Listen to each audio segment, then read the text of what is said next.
আসসালামু আলাইকুম। বাংলা ভাষা, সাহিত্য, সংস্কৃতি চর্চা কেন্দ্র আয়োজিত প্রথম অনলাইন আবৃত্তি প্রতিযোগিতার তৃতীয় পর্বে স্বাগত জানাচ্ছি আমি লাভলি প্রধান। ইতোমধ্যে আমরা প্রতিযোগিতার ২টি পর্ব শেষ করেছি। আজকের প্রতিযোগিতায় সভাপতিত্ব করছেন প্রিন্সিপাল ইকবাল সিদ্দিকী স্যার। বরাবরের মতোই প্রতিযোগিতায় বিচারকের দায়িত্ব পালন করছেন জনাব অসীম বিভাকর, বিভাগীয় প্রধান, বাংলা বিভাগ, ভাওয়াল বদরে আলম সরকারি কলেজ। আছেন বিশিষ্ট সংস্কৃতিজন জনাব লিয়াকত চৌধুরী। এ পর্বে প্রথমবারের মতো আমাদের সঙ্গে আরেকজন গুণী মানুষ যুক্ত হয়েছেন। তিনি বাংলাদেশ আবৃত্তি সমন্বয় পরিষদের সভাপতি মণ্ডলীর সদস্য জনাব রফিকুল ইসলাম। তিনি একই সাথে বাংলাদেশ মুক্তিযুদ্ধ জাদুঘর, মুক্তধারা আবৃত্তি সংগঠন সহ নানা সংগঠনের সাথে যুক্ত আছেন। সুধী মণ্ডলী, আজ আমরা 12 জনের আবৃত্তি শুনব। আমি এবার একে একে তাদের নাম বলে দিচ্ছি। প্রথমে আছে সাফওয়ান মল্লিক, তারপর আবরার হাসনাত সুরাইন, উম্মে হুমায়রা হিমু আশফি, অধরা বণিক জয়ী, তৌশিতা অদ্রি, এলবিনা জয়ধর এনা, সুহানা হাবিব, অপসরা পাল বিধি, নিতু চৌধুরী, জুনায়েদ লাবিব আল ওয়াসি, ত্রয়ী দেবী জয়া, মাইশা হুমায়রা অর্নি। এই 12 জন আবৃত্তিকারের মধ্যে বিচারকদের রায়ে সেরা আবৃত্তিকার নির্বাচন করা হবে। সেরা আবৃত্তিকারকে পুরস্কার প্রদান করবেন ইকবাল সিদ্দিকী কলেজের ম্যানেজিং কমিটির সভাপতি জনাব আব্দুর রহমান। প্রথম পর্বের সেরা আবৃত্তিকার চিন্ময় সাহা, বরিশাল থেকে সে অংশগ্রহণ করেছিল। তার হাতে ইতিমধ্যে সেরা আবৃত্তিকারের পুরস্কার পৌঁছে গেছে। এবার আমি আবৃত্তি প্রতিযোগিতার নিয়মগুলো সকলের জন্য পড়ে শোনাচ্ছি।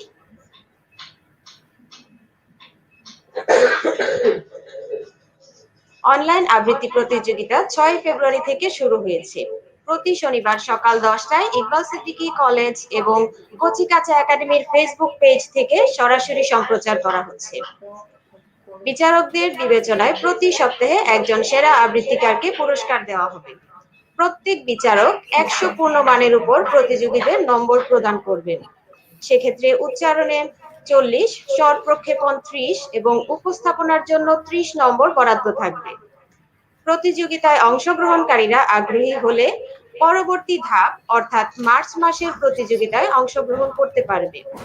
স্বাধীনতা ও মুক্তিযুদ্ধ বিষয়ক কবিতা আবৃত্তির ভিডিও 20 ফেব্রুয়ারি 2021 অর্থাৎ আজকের তারিখ পর্যন্ত এখানে ইমেইল আইডি দেওয়া আছে iq.siddiqui@gmail.com এই ঠিকানায় গ্রহণ করা হবে। আবৃত্তির ভিডিওর ব্যাপ্তি আগের মতোই সর্বোচ্চ 3 মিনিট এবং আকার সর্বোচ্চ 100 MB হতে পারবে। প্রথম ও দ্বিতীয় ধাপ অর্থাৎ ফেব্রুয়ারি ও মার্চ মাসের প্রতিযোগিতা থেকে কাউকে বাদ দেওয়া হবে না। এপ্রিল মাস থেকে বাছাই পর্ব শুরু হবে এবং পরবর্তী ধাপে ধীরে ধীরে সেরা 10 আবৃত্তিকার বাছাই করা হবে। বাছাইকৃত সেরা 10 জনকে নিয়ে আয়োজন করা হবে চূড়ান্ত প্রতিযোগিতা। শুধু সেরা আবৃত্তিকার বাছাই করা নয়, এই প্রতিযোগিতায় যারা অংশগ্রহণ করবেন এবং দেখবেন তাদের শুদ্ধ বাংলা উচ্চারণ চর্চার মধ্য দিয়ে কবিতার মর্মার্থ উপলব্ধি করার এবং নিজের মননকে সমৃদ্ধ করার সুযোগ সৃষ্টি হবে বলে আশা করি। আর কথা না বাড়িয়ে তাহলে আমরা চলুন এবার আবৃত্তিতে চলে যাই। আজকের আবৃত্তি প্রতিযোগিতার প্রথম প্রতিযোগী পিরোজপুর থেকে সাফওয়ান মল্লিক। আবৃত্তি করছি 21-এর কবিতা আলাউদ্দিন আল আজাদ। স্মৃতির মিনার ভেঙেছে তোমার, ভয় কি বন্ধু? আমরা এখনো 4 কোটি পরিবার খাড়া রয়েছি তো। যে ভিত কখনো কোনো রাজন্য পারেনি ভাঙতে, হীরার মুকুট, নীল পরোয়ানা, খোলা তরোয়ার, খুঁড়ের ঝটিকা, ধুলায় চূর্ণ যে পদপ্রান্তে। যারা বুনি ধান, গুণ টানি আর তুলি হাতিয়ার, হাঁপড় চালাই সরল নায়ক আমরা জনতা সেই অনন্য। ইটের মিনার ভেঙেছে ভাঙুক, ভয় কি বন্ধু? দেখো একবার আমরা জাগরি 4 কোটি পরিবার। এ কোন মৃত্যু? কেউ কি দেখেছে মৃত্যু এমন? শিয়রে যাহার ওঠে না কান্না, ঝরে না অশ্রু। হিমালয় থেকে সাগর অবধি সহসা বরং সকল বেদনা হয়ে ওঠে এক পতাকার রং। এ কোন মৃত্যু? কেউ কি দেখেছে মৃত্যু এমন? বিরহে যেখানে নেই হাহাকার, কেবল সেতার হয় প্রপাতের মোহনীয় ধারা। অনেক কথার পদাতিক ঋতু, কলমেরে দেয় কবিতার কাল। ইটের মিনার ভেঙেছে ভাঙুক, একটি মিনার গড়েছি আমরা 4 কোটি কারিগর।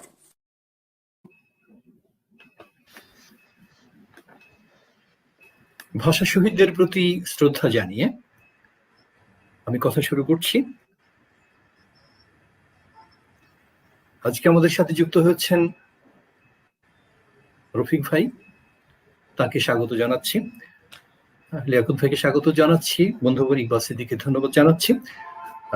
সাফওয়ান মল্লিক, আমি আবৃত্তি শুনে মুগ্ধ হয়েছি, তবে ওই যে চয়ের যে উচ্চারণটা ওখানে একটু সমস্যা আছে।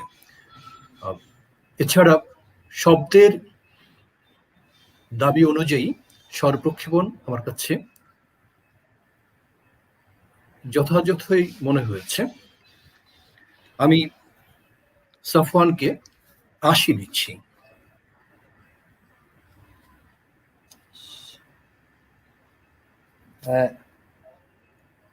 সবাইকে শুভেচ্ছা, কিন্তু দুর্ভাগ্য যে আমি পুরো কবিতাটা শুনতেই পারিনি। অতএব আমার পক্ষে মার্কস দেওয়াটা সম্ভব হচ্ছে না, না শুনে তো দিতে পারবো না।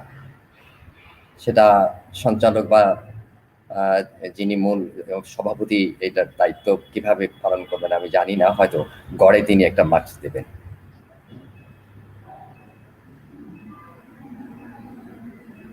ধন্যবাদ। সিদ্দিকী ভাই, আপনার মাইক্রোফোন অফ আছে, মিউট। লিয়াকত ভাই যেটা বলেছেন তিনি ঠিক মতো শুনতে পাননি বলে নম্বর দিচ্ছেন না। তাহলে আমরা দুজন বিচারকের নম্বরকে গড় করে তার নম্বর করব। আমরা জনাব রফিকুল ইসলামের কাছে চলে যাচ্ছি। ধন্যবাদ আমাকে এই ভাষার মাসে এরকম একটি মহৎ আয়োজনের সঙ্গে যুক্ত করবার জন্য। যে আসলে যাবেন শুনলাম অসীম যেটা বললেন, তো আমি তার সাথে যে একমত, তবে একটি বিষয় একটু আমি বলতে চাই, সেটি হচ্ছে যে আমাদের সকলের ধারণা, বিশেষ করে তরুণ প্রজন্ম যারা তোমাদের উদ্দেশ্যে আমি বলি, সেটা হচ্ছে যে সবার ধারণা যে কবিতা বা আবৃত্তি মানেই হচ্ছে একটা আবেগ একেবারে চলে আসে আমাদের। আবেগের নিয়ন্ত্রণ করাটাও কিন্তু যে কোনো পারফরমেন্সের জন্য একটি গুরুত্বপূর্ণ বিষয়। যে প্রথমেই যদি আমি নিজেই খুব ভীষণভাবে আবেগী হয়ে যাই, এবং তাহলে কিন্তু আমার দর্শক শ্রোতাকে আমি আমার আবেগের উত্থান পতনের সঙ্গে এক করে নেবার বিষয়টি শুনতে পারলাম না। হ্যাঁ, তো সেই কারণের জন্য যে একটু আবেগের যে শুরু থেকে, কিন্তু এটি একটি যখন শুরু এবং শেষ বা কবিতার যে টিউন সেটি ধরে আবেগের উত্থান পতনটা প্রয়োজন। তো ওর যে আমার কাছে যে খুব ভালো লেগেছে, অসীমের সাথে আমি একমত, এবং যে আবেগটা একটু নিয়ন্ত্রিত হওয়া দরকার ছিল আর একটু। ধন্যবাদ। আমি তাকে যে দিচ্ছি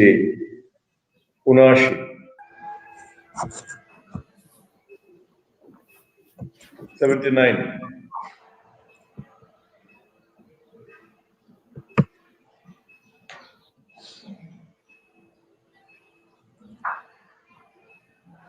হ্যাঁ, ইকবাল ভাই শুনতে পাচ্ছেন?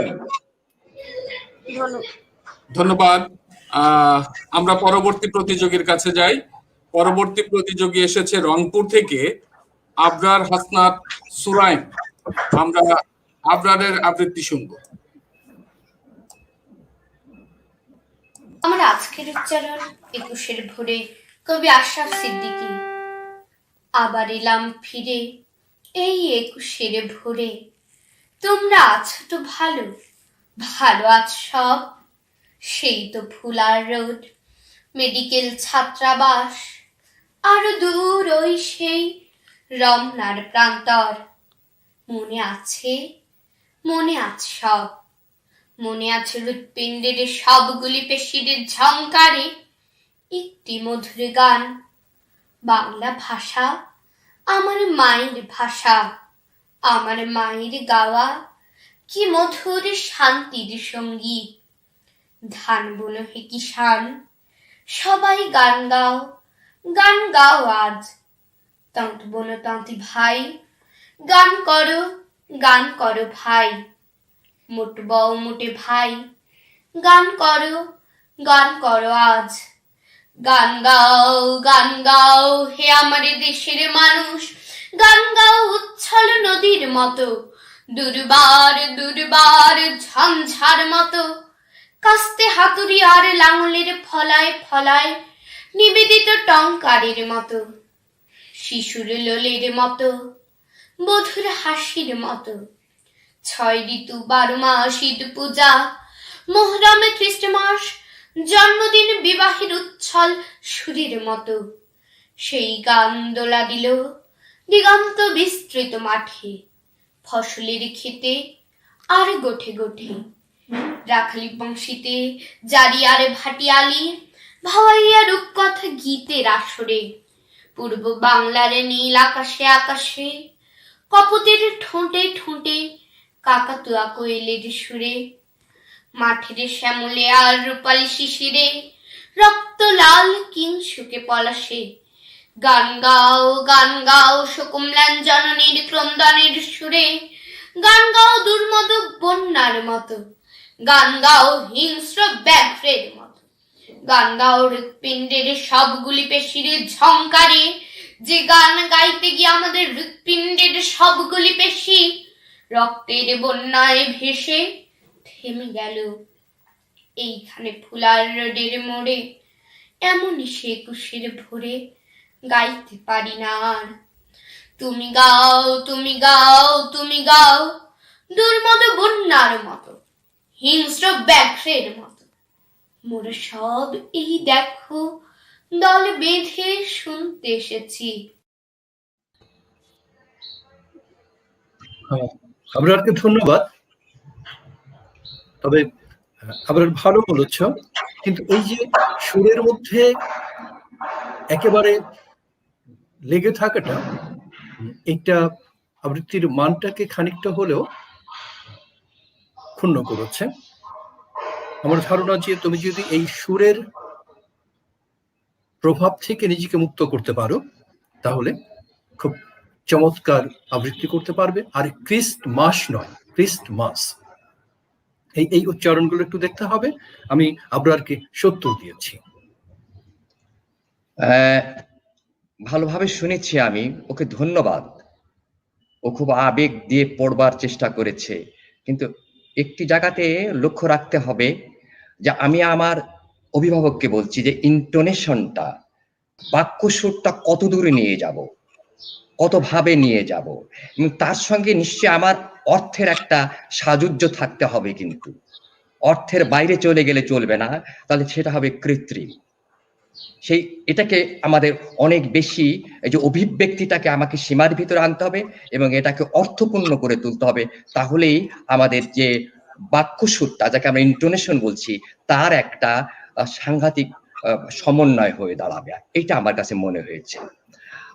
আর হৃৎপিণ্ড শব্দটি ঠিকঠাক মতো উচ্চারণ করতে হবে, এবং যুক্ত যে ধ্বনিগুলো, সেই জায়গাগুলো, বর্ণগুলো, সেই জায়গাগুলোতে আমার মনে হয় উচ্চারণে কোনো সমস্যা রয়ে গেছে বলে আমি ধারণা করছি।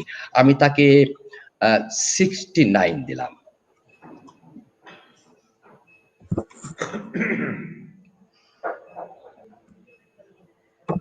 ধন্যবাদ আবরার। তো আমি খুব দু একটি কথা বলতে চাই যে ভালো লেগেছে, কিন্তু কিছু উচ্চারণ বিভ্রাট আছে তোমার। সেটি হচ্ছে এই যে চ ছ ছয়ের একটা উচ্চারণ, এটি তোমাকে যেমন দন্ত স চ ছ, এগুলো একটু দেখতে হবে যে এখানে একটু উচ্চারণ বিভ্রাট দেওয়ার আছে। আর একটি জিনিস, যে কোনো পাঠের সময়ে আমাদের বা যে কোনো পাঠের সময় মনে রাখতে হবে, সেটি হচ্ছে যে এই যে আমি বাক্যটা যে স্কেলে যেভাবে শুরু করছি এবং সেটি শেষ পর্যন্ত যে অর্থটাকে ঠিক সেইভাবে বলা। হ্যাঁ, কিন্তু টেইল ড্রপ বলি আমরা এটাকে, বাক্যের শেষে বা শব্দের শেষে যে লেজ পড়ে যাওয়া। অর্থাৎ আমি যদি যেভাবে বলছিলাম, যে বলছিলাম এই শব্দটা আমি শেষ করলাম না, বা ওই বাক্যটি খুব দ্রুত শেষ হয়ে গেল, লেজ পড়ে গেল, শেষের দিকে গিয়ে নিচে নেমে গেল, এটা একটা প্রবলেম তোমার ছিল। তারপরে তোমার আরেকটি বিষয়, সেটি হচ্ছে যে আমরা যখন উচ্চারণ বা ইংরেজিতে প্রনাউন্সিয়েশন বলি, তখন কিন্তু প্রত্যেকটি শব্দ এবং যে বর্ণের যেভাবে উচ্চারণ এবং ওই শব্দের মধ্যে বসে ওই বর্ণের উচ্চারণ যেভাবে হবে, ঠিক পুরোটা আমাকে শ্রুতির কাছে আসতে শুনতে, আমাকে শোনা যেতে হবে এবং সেটি প্রকাশ হতে হবে। তো সেক্ষেত্রে তোমার কিছু কিছু যে ইন্ট্রোভার্ট মানে ভেতরমুখী, যে একটু জড়িয়ে জড়িয়ে বলবার যে প্রবণতা, সেটি বয়সের কারণে এক সময় কিন্তু চর্চার দ্বারা সেটি কাটিয়ে ওঠা সম্ভব। আর অন্য বিচারকরা যা বলেছেন আমি তাদের সাথে যে একমত। তো আমি তোমাকে আসলে দিচ্ছি 67। ধন্যবাদ বিচারক মণ্ডলীদের। আমরা নম্বর পেয়ে গেছি। প্রিয় সুধী, রংপুর থেকে এবার আমরা চলে আসি গাজীপুরে। গাজীপুরের উম্মে হুমায়রা হিমু আশফির আবৃত্তি শুনবো এবার আমরা। আবৃত্তি করছি কবি আল মাহমুদ রচিত 21-এর কবিতা। ফেব্রুয়ারির 21 তারিখ, দুপুর বেলা রক্ত। বৃষ্টি নামে, বৃষ্টি কোথায়? বরকতের রক্ত। হাজার যুগের সূর্য তাপে জ্বলবে এমন লাল যে, সেই লোহিতেই লাল হয়েছে কৃষ্ণচূড়ার ডাল যে। প্রভাত ফেরির মিছিল যাবে, ছড়াও ফুলের বন্যা। বিষাদ গীতি গাইছে পথে তিতুমিরের কন্যা। চিনতে নাকি সোনার ছেলে ক্ষুদিরামকে চিনতে? রুদ্ধশ্বাসে প্রাণ দিল যে মুক্ত বাতাস কিনতে। পাহাড়তলির মরণ চূড়ায় ঝাঁপ দিল যে অগ্নি। ফেব্রুয়ারির শোকের বসন পড়ল তারি ভগ্নি। প্রভাত ফেরি, প্রভাত ফেরি, আমায় নেবে সঙ্গে? বাংলা আমার বচন, আমি জন্মেছি এই বঙ্গে। হিমুকে ধন্যবাদ। ভালো বলেছো, কিন্তু একটু প্রাণের অভাব ছিল। কেন যেন মনে হয়েছে যে তুমি ঠিক কবিতার যে বিষয়, সেই বিষয়ের গভীরে যেতে পারোনি, বা বিষয়টাকে ঠিক নিজের ভেতরে ধারণ করতে পারোনি। যদি সেটি সম্ভব হতো, তাহলে তুমি যেভাবে পড়ছিলে সেটি অসাধারণ হয়ে যেত। আশা করছি এই বিষয়গুলো পরে নিজেকে তুমি সংশোধন করার চেষ্টা করবে। আমি তোমাকে 68 দিয়েছি। হিমু, হিমু, ধন্যবাদ তোমাকে। তোমার কণ্ঠস্বরটা ভালো, মিষ্টি এবং চমৎকার আবৃত্তি যোগ্য বলে মনে হয়েছে তোমাকে। তোমাকে স্বাগত। কিন্তু কিছু উচ্চারণ নিয়ে আমাদেরকে একটু কথা বলতেই হবে। প্রথমে উচ্চারণটা কিন্তু একটু আমার কানে লেগেছে। আবৃত্তি, ব্রি শব্দ মানে ধাতু দিয়ে এটা তৈরি। অতএব এইটা একটু লক্ষ্য রাখতে হবে। আবৃত্তি, এটা মনে রাখতে হবে। ফেব্রুয়ারি, এটা এই শব্দটা উচ্চারণ করতে হবে ঠিকঠাক মতো। তুমি যখন বলো হাজার যুগের সূর্য তাপে, তুমি কেটে কেটে বলো। একটু যদি ইনজ্যাম করা যায়, একটু যুক্ত করা যায়, তাহলে আরো ভালো লাগতো। কারণ অনেক জয় এবং রয়ের একটা প্রবহমানতা আছে তো। হাজার যুগের সূর্য তাপে, মনে রাখতে হবে। তারপর তুমি যেটা হয়েছে আমার কাছে, সেটা হলো এই আর একটা উচ্চারণ মনে রাখতে হবে। ফকে খুব সাংঘাতিক, মানে পয়ের সঙ্গে হ যুক্ত করে ফ হয়, কিন্তু হকে বেশি বাড়িয়ে বলা যাবে না, কারণ শব্দের কারণেই তো আছে। কারণ শব্দের ভিতরে একটা সুর আছে তো, একটা টোনের উঠানামা হয় তো, সেগুলোকে আমাদের লক্ষ্য রাখতে হয়। একটা জায়গাতে একটু লক্ষ্য রাখতে হবে, সেটা হলো এই যে আমরা ছন্দ নিশ্চয়ই কবিতার ভিতরে থাকবে, কিন্তু ছন্দের দাসত্ব করলে আমাদের চলে না। কারণ ছন্দ আমাদেরকে অনেক অর্থ থেকে দূরে সরিয়ে নিয়ে যায়, কিন্তু ছন্দ আবার সাউন্ডও দেয়, ধ্বনিও দেয়। সেখানে তুমি আলাদাভাবে যখন তুমি বলছো জ্বলবে এমন লাল যে, অর্থাৎ এমন লালকে এমন শব্দটি দিয়ে বিশেষায়িত করা হয়েছে।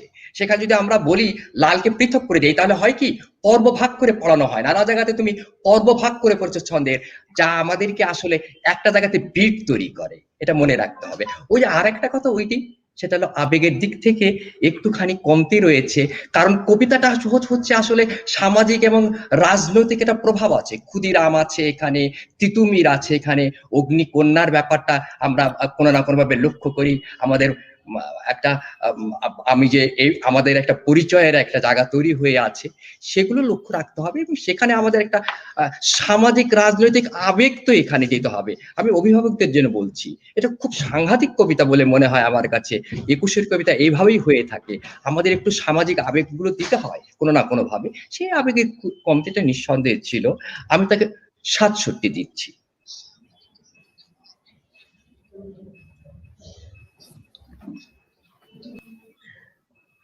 অন্য দুই বিচারকের সঙ্গে আমি একমত পোষণ করছি, সে প্রসঙ্গে আমি যেতে যাব না। আমি একটা অন্য একটি বিষয় বলতে চাই তোমার যে আবৃত্তির, কারণ হচ্ছে আবৃত্তি যখন একটি আলাদা শিল্প মাধ্যম, তাহলে এটির কিন্তু যে মাথায় রাখতে হবে যে শুধু পাঠ নয়, যেটি লিয়াকত ভাই একটু যেটা বললেন যে আবৃত্তি থাকবে, আর একটা নির্মাণ থাকতে হয়, তৈরি থাকতে হয়, তাহলে সেটা একটা আলাদা শিল্প হিসেবে প্রতিষ্ঠিত হয়। তো সেই ক্ষেত্রে যে এই কবিতার যে আবেগ, এটার যে বক্তব্য, এবং সেটার সঙ্গে মিলিয়ে তোমার একটা নির্মাণ বা তৈরি করবার ব্যাপার থাকে, স্বরপ্রক্ষেপণের ব্যাপার থাকে, কণ্ঠস্বরের কাজের ব্যাপার থাকে, অর্থকে ধরে উচ্চারণ করবার ব্যাপার থাকে। তো সেই জায়গাটা যে নির্মাণের দিকে একটু তোমাকে খেয়াল রাখতে হবে। খুব প্লেন একটা সমান সমতলে তুমি করলে, তো সেই বিষয়টি না, যে অর্থ ধরে এবং যে ঐতিহাসিক ঘটনা, যে নামগুলো এসেছে, যে বিষয়কে উপস্থাপন করা হচ্ছে, সেটির সঙ্গে মিলিয়ে নিয়ে তোমার একটা নির্মাণ করতে হবে, তৈরি করতে হবে এই কবিতাটাকে, যে হ্যাঁ, এবং সেটি যাতে শ্রোতার কাছে আরো অর্থবোধক করে একটা চিত্র ফুটে ওঠে।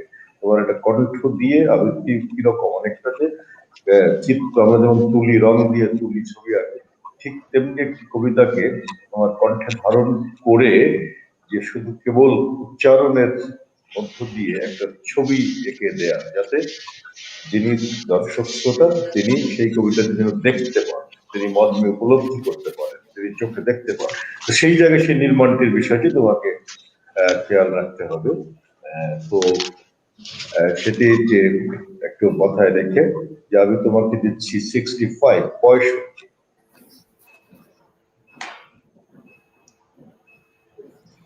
ধন্যবাদ। আমাদের এবারের প্রতিযোগী বরিশালের অধরা বণিক জয়ী। আবৃত্তি করছি কবি আবু জাফর ওবায়দুল্লাহ কোনো এক মাকে কবিতাটি। কুমড়ো ফুলে ফুলে নুয়ে পড়েছে লতাটা, সজনের ডাঁটায় ভরে গেছে গাছটা, আর আমি ডালের বড়ি শুকিয়ে রেখেছি। খোকা, তুই কবে আসবি, কবে ছুটি?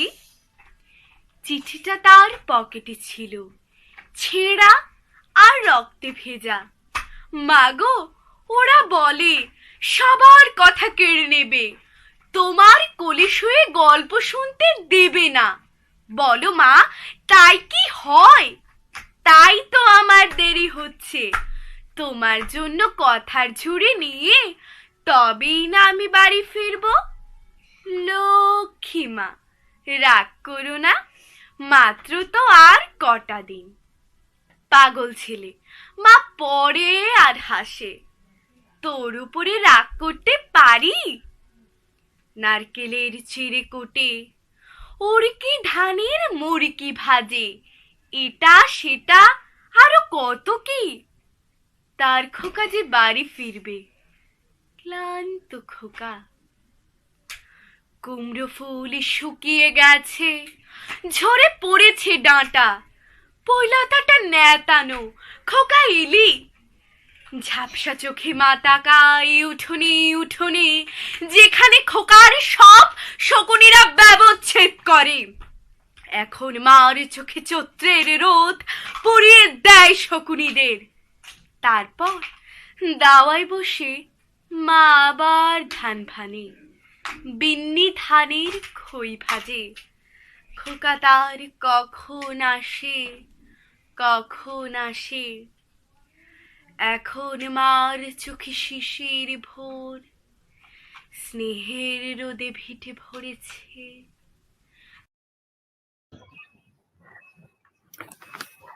অধরাকে ধন্যবাদ, ভালো হয়েছে। তবে প্রথম উচ্চারণটাই কোনো হয়ে গিয়েছে, এবং মায়ের যে কষ্টটা, মায়ের যে শোকানুভূতিটা, সেটি আরো ভালো হতে পারত। অনেক সময় নাটকীয় টানতে গিয়ে সেই অনুভূতির জায়গাটা মার খেয়ে গিয়েছে। আমি অধরাকে 75 দিয়েছি।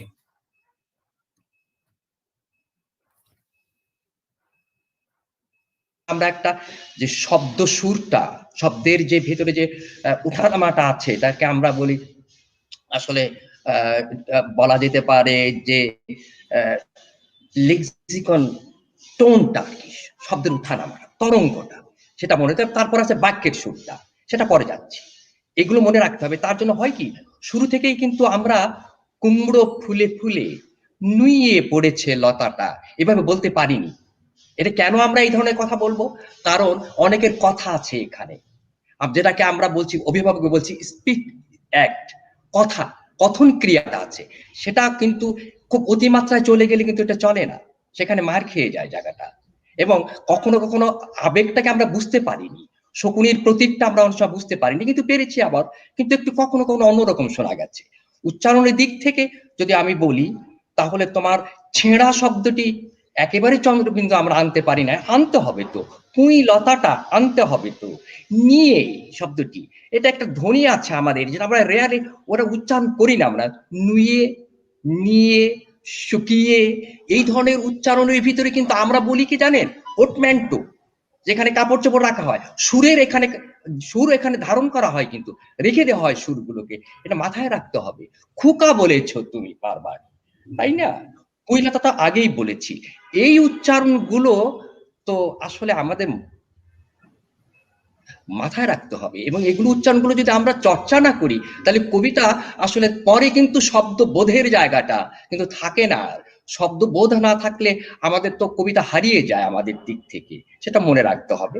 আমার কাছে অনেকটা যেন মনে হয় কৃত্রিম, কিন্তু একটু প্রাণহীন মনে হয়েছে। আশা করছি তুমি এই বিষয়গুলো নিয়ে আর একটু গভীর মনোযোগ দেবে, তুমি আমার মনে হয়েছে। আমি তাকে 70 দিলাম।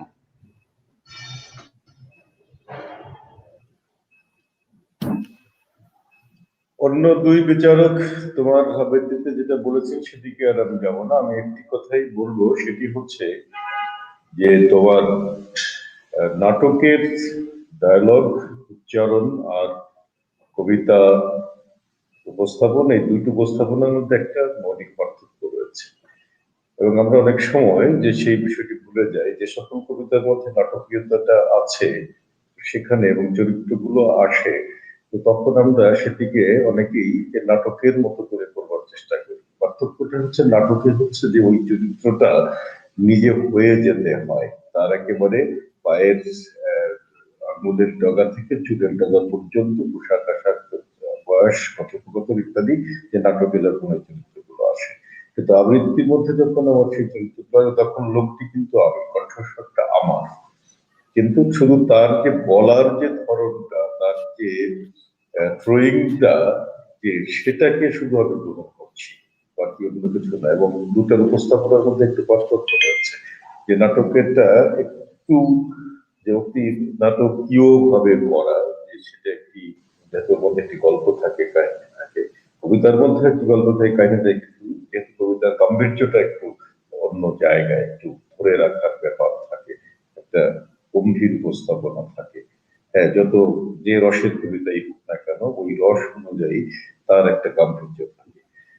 তো সেই জায়গায় তো তোমার একটু বেশি নাটকীয় মনে হয়েছে আমার কাছে। আর লিয়াকত ভাই যে কথাটি বলেছেন সেটা আমি রিপিট করতে চাই না, ওটি অত্যন্ত প্রকট ছিল তোমার মধ্যে, যে একটু ঘষে ঘষে শব্দ করে আলাদা করে উচ্চারণ করবার যে প্রবণতাটা, যে আমার মনে হয় যে এগুলো যদি পরবর্তী সময়ে তুমি মাথায় রাখো এবং অভিভাবকদের বলবো যে কবিতা মানেই কিন্তু খুব নাটক নয়, নাটকের উপস্থাপন আর কবিতার উপস্থাপন ভিতরে একটু যে পার্থক্য রয়েছে সেই বিষয়টা একটু মাথার মধ্যে রাখতে হবে। আহ, যে ধন্যবাদ, আমিও তোমাকে সত্য দিলাম।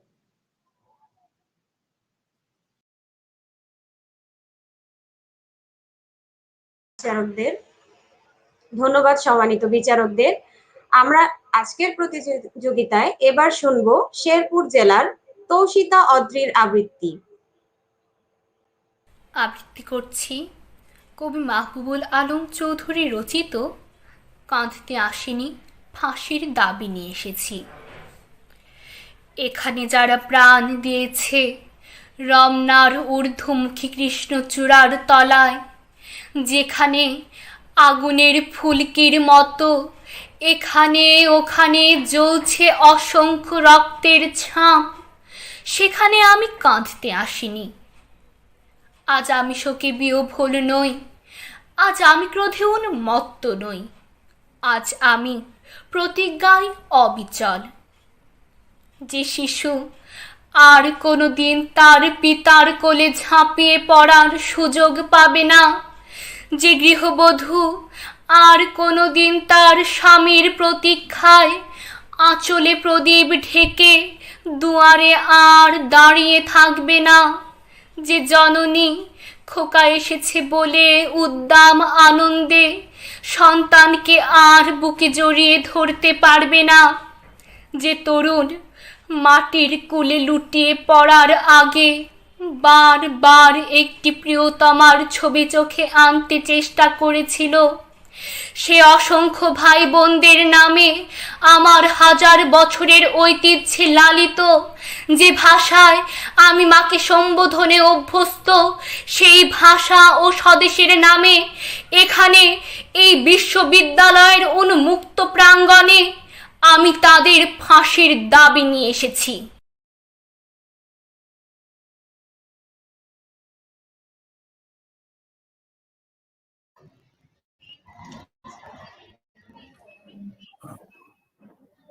মানে সময় শেষ হয়ে গেছে? হ্যাঁ, শেষ হয়েছে। আচ্ছা, কিন্তু শেষ তো হলো না। আংশিক শেষ হয়েছে বোধ হয়, আংশিক আংশিক ভাবে শেষ এটা আংশিক ভাবে কবিতাটা অনেকে পড়ে, অনেক জায়গায় পাওয়া যায় আংশিক। কিন্তু সেটা হলো যে আসলে যে মুশকিল হয়ে গেল যে মানে শেষ, যেটা শেষ শেষ না হলে তো আমরা বাক্য যদি শেষ না করি তাহলে তো সেটার কোনো অর্থ দাঁড়ায় না। অদ্রি ভালো হচ্ছিল, তবে যে জয়ের যে সমস্যাটা ওটা রয়ে গিয়েছে। চন্দ্রবিন্দু কোনো জায়গায় এসছে, কোনো জায়গায় আসেনি। কবিতার মর্মার্থকে উপলব্ধি করবার ক্ষমতাটা বেশ ভালোই, আমি ওকে ৭৪ দিয়েছি। খুব প্রথম প্রহরের কবিতা এটাই মানে খুব আবেগ আছে কবিতার ভেতরে, কিন্তু নির্মাণটা কবিতা অসাধারণ। সেটা মানে খুব দক্ষ আবৃত্তিকারের প্রয়োজন হয়ে পড়ে। যেটা মেয়েটি করেছে ভালো করেছে, খারাপ করেনি, কিন্তু আমাদের আরো বেশি কিছু তো প্রত্যাশা থাকে। আমি উচ্চারণ জায়গা যাই, প্রথমত যে চন্দ্রবিন্দুর উচ্চারণগুলো কখনো হয় কখনো হয় না, হবে না, ফাঁসি। এখন আরেকটি কতগুলো শব্দ আছে আমরা যে বদ্ধ সিলেবেল বলি, আমি অভিভাবকদের বা প্রশিক্ষকদের বলছি, প্রাণ, এখানে আটা একটু দীর্ঘায়িত হবে এবং সুরও চলে আসবে। আমি যেটাকে বলছি যে শব্দ সুরটা, সেটা আমরা যদি ছোট্ট করে প্রাণ বলি তাহলে হয় না, প্রাণ শব্দটি বলতে হবে। ফুলকি, ফুলকি, বিহ্বল, তোমার উচ্চারণের ভিতরে সমস্যা ছিল। প্রতিজ্ঞা, পরের গলাতে চন্দ্রবিন্দু থাকবে। দাঁড়িয়ে, ছবিটা ভালো করেছে, উচ্চারণটা ঠিক ভালো করেছে। সম্বোধনে, এগুলো আমার যেটুকু ধরা পড়েছে, আমার মনে হয়েছে এটুকু। আর একটা জায়গা আমি বলবো, কবিতা মনোটোন হয় কখন? যখন আমি কবিতা প্রথম থেকে শেষ বিন্দু পর্যন্ত না যাই, যদি আমি না বুঝি, এবং একই টোন দিয়ে তো আমি আসলে কেন টোনের এদিক ওদিক হয়, বৈচিত্র্য হয় কেন? অর্থ প্রকাশ করবার জন্য, আবেগ প্রকাশ করবার জন্য। অর্থ থেকে আমরা দূরে সরে যেতে পারি না। হ্যাঁ, একটা মনোটোন, এক ধরনের একটা সুর কাজ করেছে যা কবিতাকে তার অর্থের জায়গাতে নিয়ে যেতে দেয়নি। রসের যে ভেরিয়েশন এবং টোনের যে ভেরিয়েশন, সুরের যে ভেরিয়েশনটা বৈচিত্র্য, সেটা আসলে থাকেনি। সেই দিক থেকে আমি তাকে ৭২ দিচ্ছি। লিয়াকত ভাই, আপনার নম্বরটা আবার একটু বলবেন প্লিজ। 72 72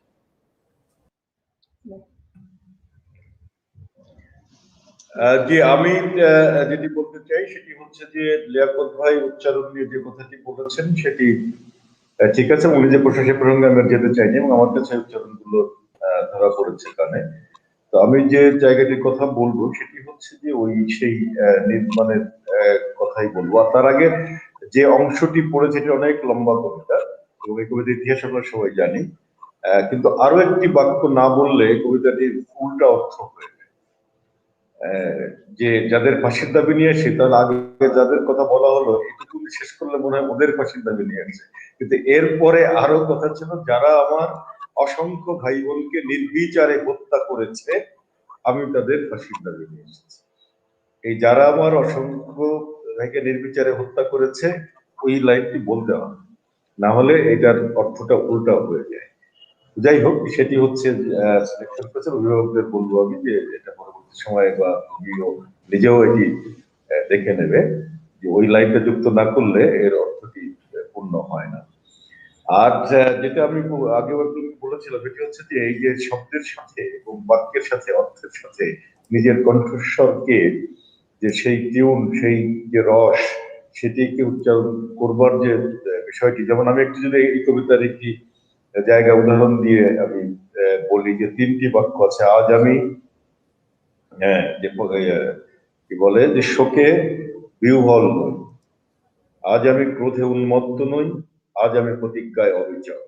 তাহলে 3টা বাক্য কিন্তু 3 রকম অর্থ প্রকাশ করছে। আজ আমি শোকে বিহ্বল নই, এটি যে অর্থ প্রকাশ করছে।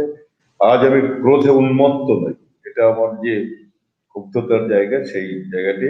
আর আজ আমি প্রতিজ্ঞায় যে অবিচল, তাহলে 3টা 3 রকম। তাহলে আজ আমি শোকে বিহ্বল নই, আজ আমি ক্রোধে উন্মত্ত নই, আজ আমি প্রতিজ্ঞায় অবিচল। তখন আমার এই যে 3টা যে বিষয়, যে সেটিকে একটু ধারণ করবার চেষ্টা করতে হবে। তো এটি আমার মোটামুটি ভালো লেগেছে। আর ওই যে মনোটোনা যেটা লেখক বললেন যে এই জিনিসগুলো একটু মাথায় রাখতে হবে। যে আমি তাকে 70 দিলাম, 70। হ্যাঁ, জনাব রফিকুল ইসলাম 70 দিয়েছেন অদ্রিকে। তার আবৃত্তি নিয়ে যে কথাগুলো বলেছেন সম্মানিত বিচারক বৃন্দ, এখানে এই আবৃত্তিকারের ত্রুটি বলতে গেলে কমই। বিশেষ করে ভিডিও যে শেষ হয়নি তার আবৃত্তিটা সে করেছে পুরোপুরি, আমি যতদূর জানি। কিন্তু আমাদের একটা নিয়ম আছে যে 3 মিনিট হতে হবে। অভিভাবক এই আবৃত্তিটাকে পাঠিয়েছেন 3 মিনিটের চেয়ে বেশি। তো আমাদের যারা সম্পাদনা করেছেন, যেখানে গিয়ে 3 মিনিট শেষ হয়েছে সেখানে গিয়ে তিনি কেটে দিয়েছেন। যদি অভিভাবক যদি এটাকে 3 মিনিটের আকারে পাঠাতেন তাহলে আর আমাদের এখানে আর সম্পাদনা করে এটা কাটাকাটি করা লাগতো না। আমাদের হাতে আসলে আমরা বেছে বেছে আর কাটতে পারি না, তখন শেষ থেকে কেটে দিতে হয়। তো এই কারণেই বড় কবিতাটি আসলে যে আবৃত্তিকার যে মেয়েটি করেছে তার দিক থেকে আমার ধারণা কোনো ত্রুটি নেই। ত্রুটিটা আমাদের কিছুটা আর অভিভাবকের, অর্থাৎ আমরা বড়রা এই ত্রুটির সাথে সম্পৃক্ত। তো আমরা পরবর্তী প্রতিযোগীর কাছে যাই। সেটা একটু একটু আমি বলি, সেজন্য কিন্তু কোনো যে ওটার জন্য কিন্তু তাকে অন্তত আমি তাকে কিন্তু নম্বরের কোনো হেরফের হয়নি। হ্যাঁ, অন্য বিচারকরাও সেটা করেননি, আমরা সেটা জানি। আমরা ওনারা জাস্ট মানে তাকে পরামর্শ দিয়েছেন এই ব্যাপারটি খেয়াল রাখার জন্য, যেন অন্য প্রতিযোগীদের ক্ষেত্রে অন্য অভিভাবকরাও যাতে খেয়াল রাখেন। তো আমরা পরবর্তী প্রতিযোগীর কাছে যাই। পরবর্তী প্রতিযোগী ঢাকা থেকে এলভিনা জয়ধর এনা।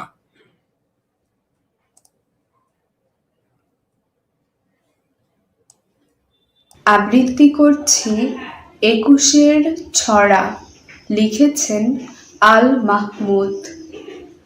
ফেব্রুয়ারির ২১ তারিখ, দুপুর বেলার অক্ত, বৃষ্টি নামে।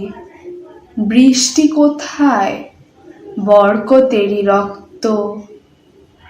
হাজার যুগের সূর্য তাপে জ্বলবে এমন লাল চেয়ে, সেই লোহিতেই লাল হয়েছে কৃষ্ণচূড়ার ডাল যে।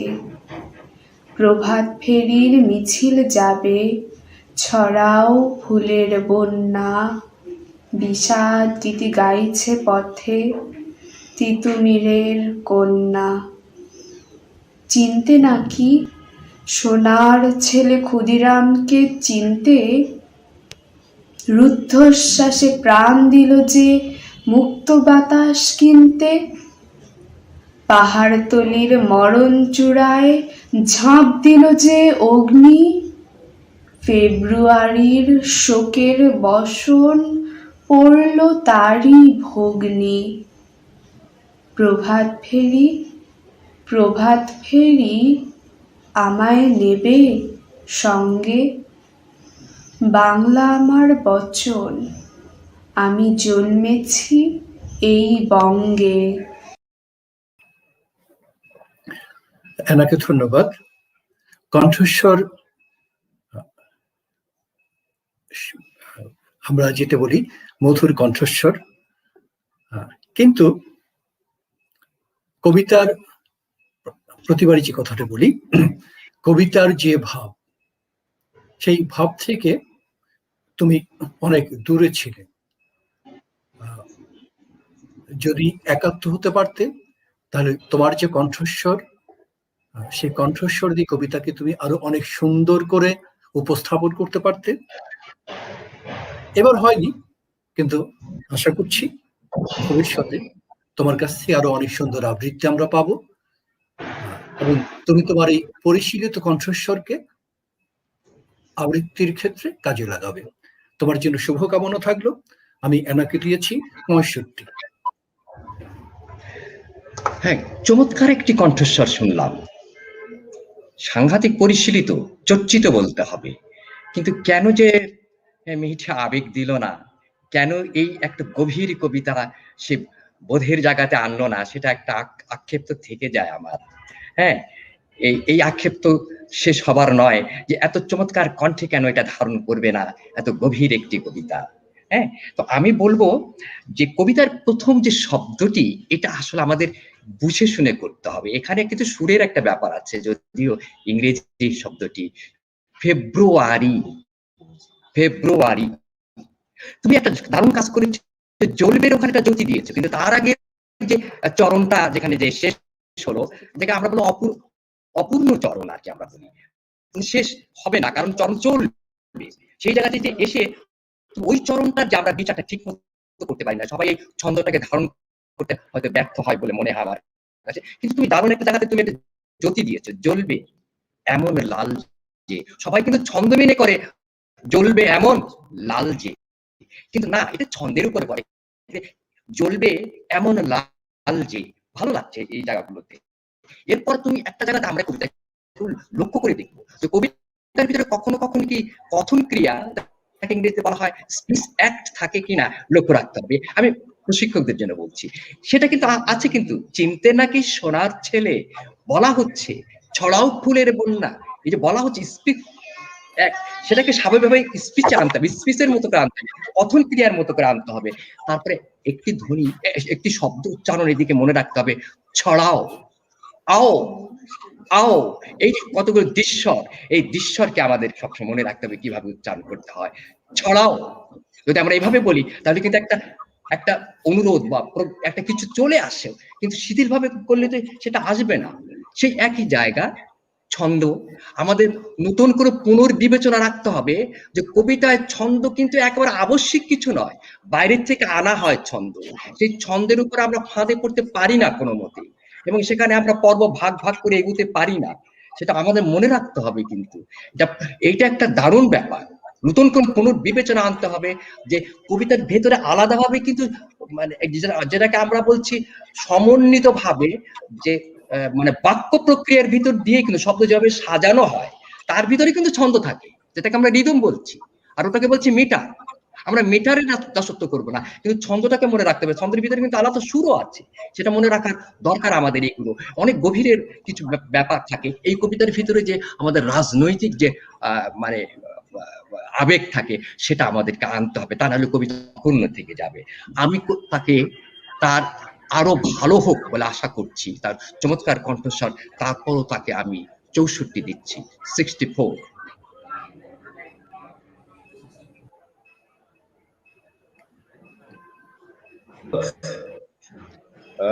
আমি আসলে যা বলার দুই বিচারক বলে দিয়েছেন, আমি শুধু এটুকুনি বলবো যে যে কোনো পারফরমেন্সে যে প্রাণের সঞ্চার হওয়া দরকার, সেটা যে আবেগের উপরই হোক না কেন, যে রসের উপরই হোক না কেন, সেটা আমার বিষাদী হোক, করুণ রসী হোক, আর হাস্যরসী হোক, যা কিছুই হোক না কেন, কিন্তু আমার সেই অর্থ অনুযায়ী, ওই কবিতার পরিবেশ অনুযায়ী, ওই বক্তব্যের পরিবেশ অনুযায়ী আমার যে প্রাণ, সেই প্রাণের একটু অনুপস্থিতি এখানে আছে তার। আর বাকি তো সবাই দুই বিচারক বলেছেন, বিশ্লেষণ করে বলেছেন। তো আমি আশা করব যে এর যে নির্মাণটা এবং প্রাণটা সে অন্যান্য যখন করবে, পরবর্তী সময় এই বিষয়গুলো খেয়াল রাখবে। আমি তাকে আসলে দিচ্ছি 62, 62। ধন্যবাদ। আবারও রাজধানী ঢাকার প্রতিযোগী। এবার আমরা আবৃত্তি শুনব সুহানা হাবিবের।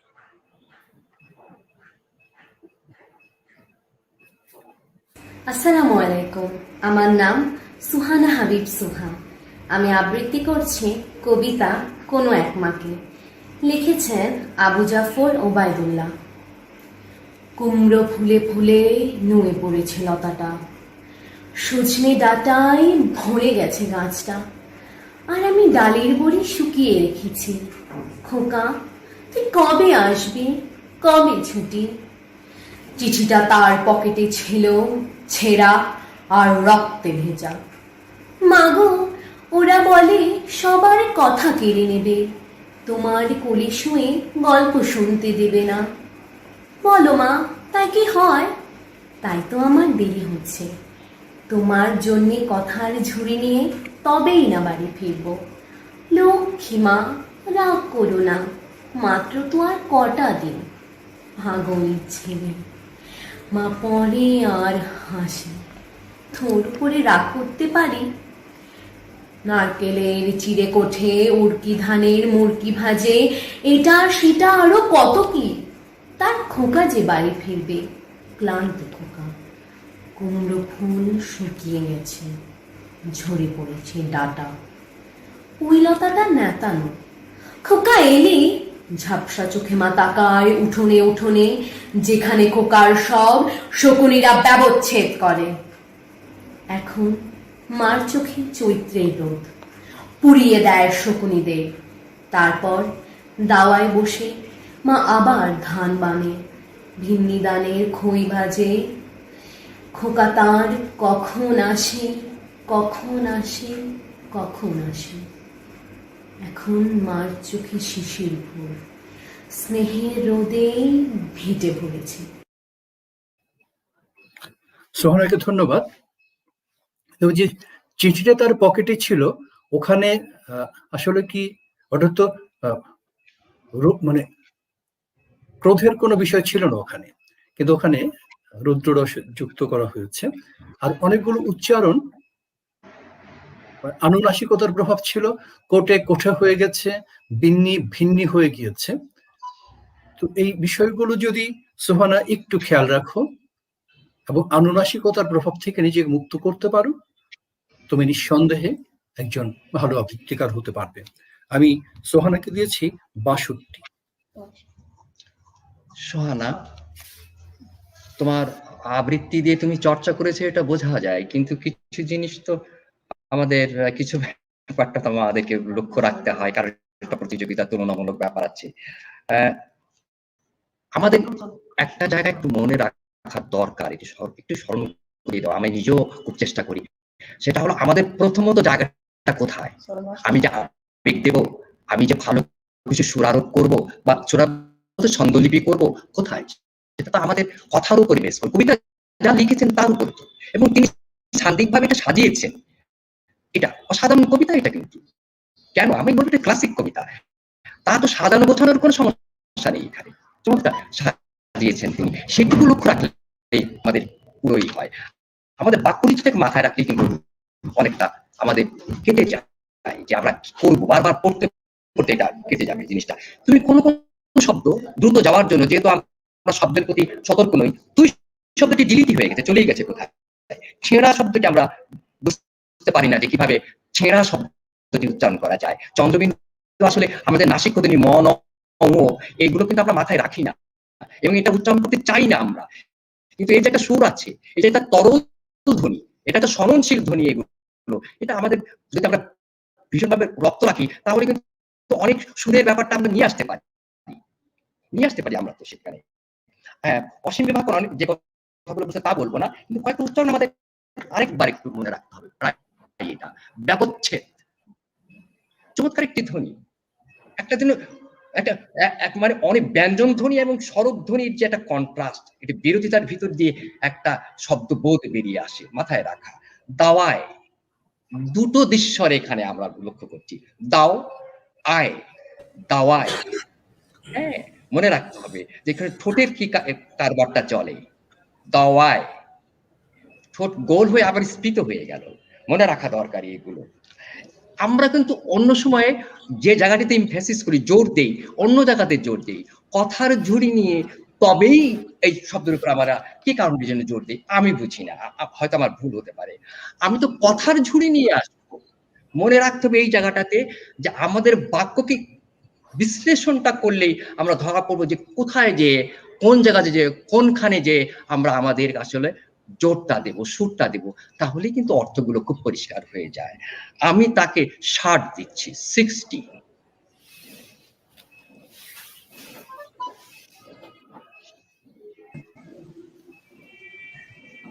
অন্য দুই বিচারকের সঙ্গে আমি একমত পোষণ করছি, তবে একটি জায়গায় যে তার খোকা যে বাড়ি ফিরবে, যেটা লিয়াকত ভাই আগেও কবিতায় বলেছেন যে তার খোকা যে বাড়ি ফিরবে, তো এখন তার খোকা যে বাড়ি ফিরবে আর তার খোকা যে বাড়ি ফিরবে, হ্যাঁ, তো এই যে দুইটা অর্থ, তো সেটি একটু এখানে তোমার একটু ইয়ে হয়ে গিয়েছে, যে সেটি একটু পরবর্তী সময় খেয়াল রাখবে।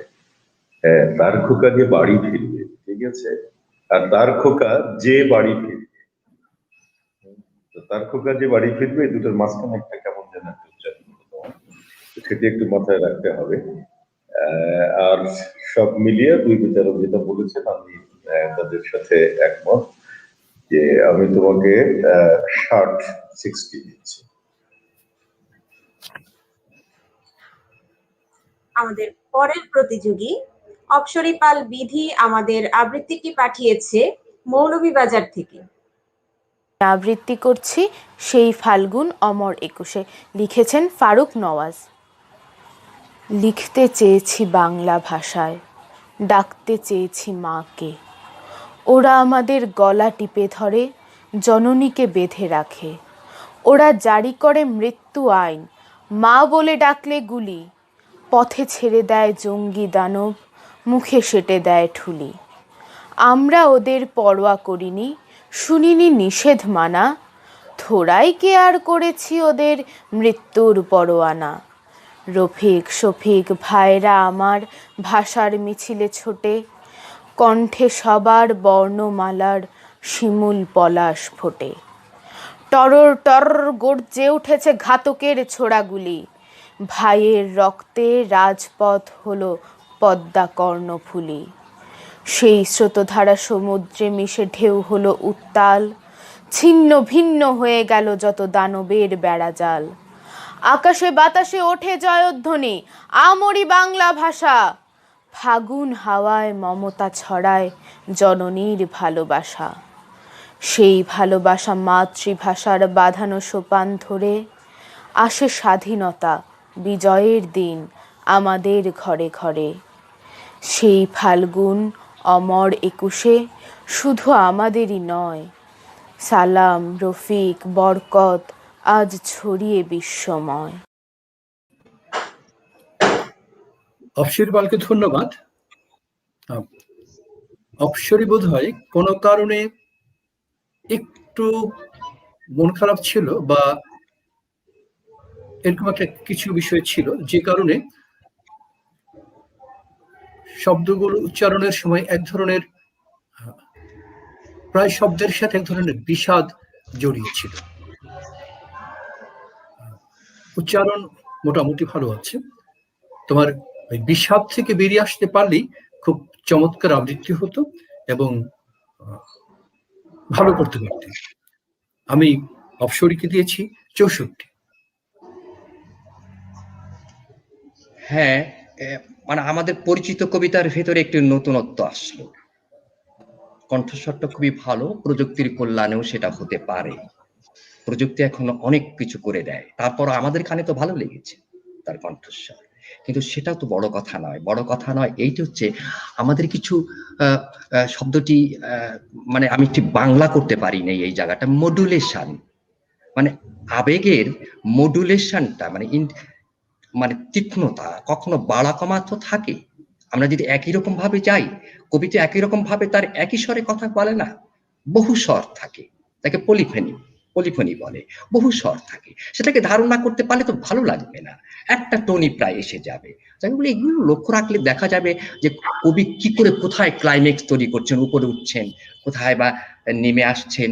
এই জায়গাগুলো আমাদেরকে যদি ভাবি, তাহলে আমরা যে বারবার বলি ইন্টোনেশন গুলো কিভাবে আনতে হয়, শব্দের জায়গাগুলো কিভাবে ভাবতে হয়, তাহলে আমাদের কানে মধু ঢালবে। যেকে আমরা বলি মেলোডিয়াস হয়ে উঠেছে কবিতা, তেমন তো করতে হবে আমাদেরকে। একটা জায়গা আমার কানে লেগেছে, তুমি বলেছো র যেখানে হবে পরোয়া, সেখানে তুমি বলেছো র এর মতো মনে হচ্ছে। এখানে শব্দটি কিন্তু উচ্চারণ হবে পরোয়া, আমরা উচ্চারণ করি পরোয়া না, পরোয়া উয়া, ডব্লিউ উচ্চারণ হবে, ও এরকম একটা উচ্চারণ হবে। সেখানে সমুদ্র হবে, জয়ধ্বনি উচ্চারণটা করতে হবে, মাতৃ, এটা দারুণ উচ্চারণটা। তয় রিকার কি করে আমরা উচ্চারণ করব, মাতৃ। আমি এইভাবে উচ্চারণ করি, জানি আমার ভুল হচ্ছে কিনা, আমি যতটুকু জানি ততটুকুই বলছি। চমৎকার একটি সম্ভাবনাকে তুমি যদি আরেকটু কাজে লাগাতে, তাহলেই কিন্তু তুমি ভালো কিছু আমাদের কাছে দিতে পারতে। আগামীতে আরো ভালো কিছু আশা করছি। তোমাকে আমি আসলে ওই 64 দিচ্ছি, 64।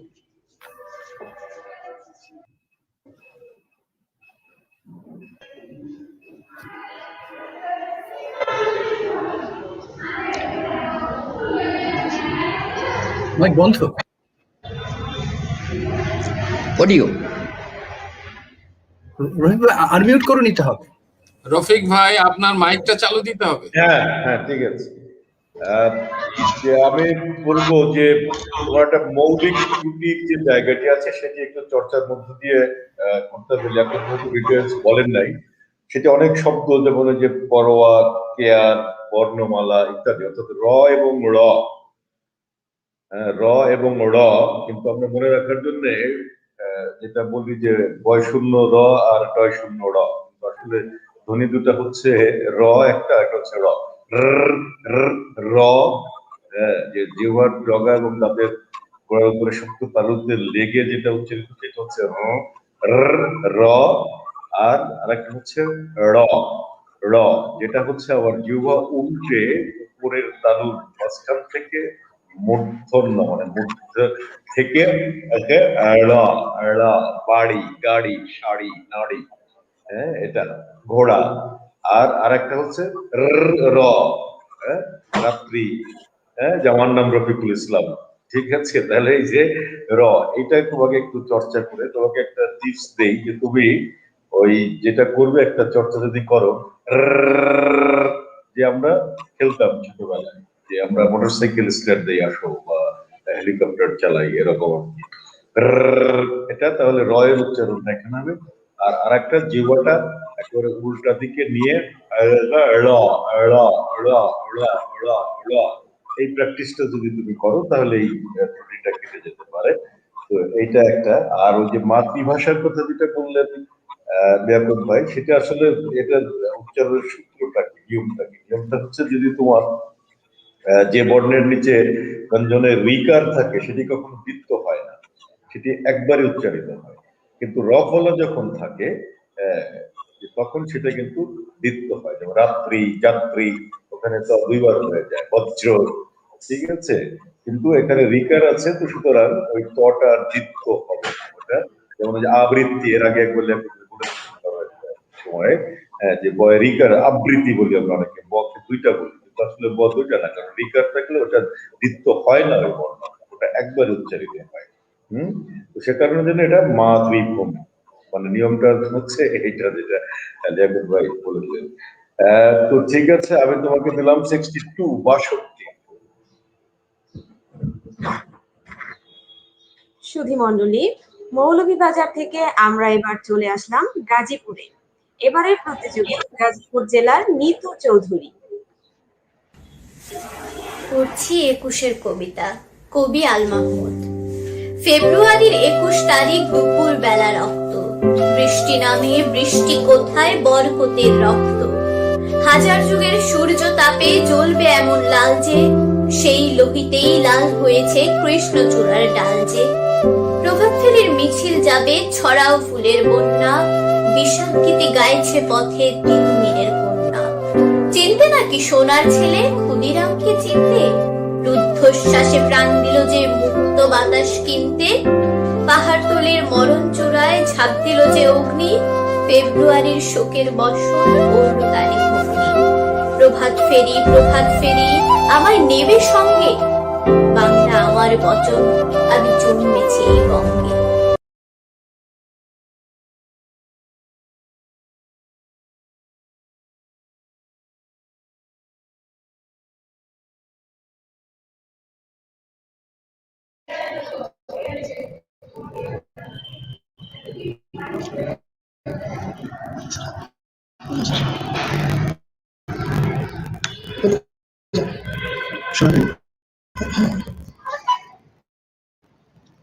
অসীম শোনা যাচ্ছে না, শোনা যাচ্ছে না।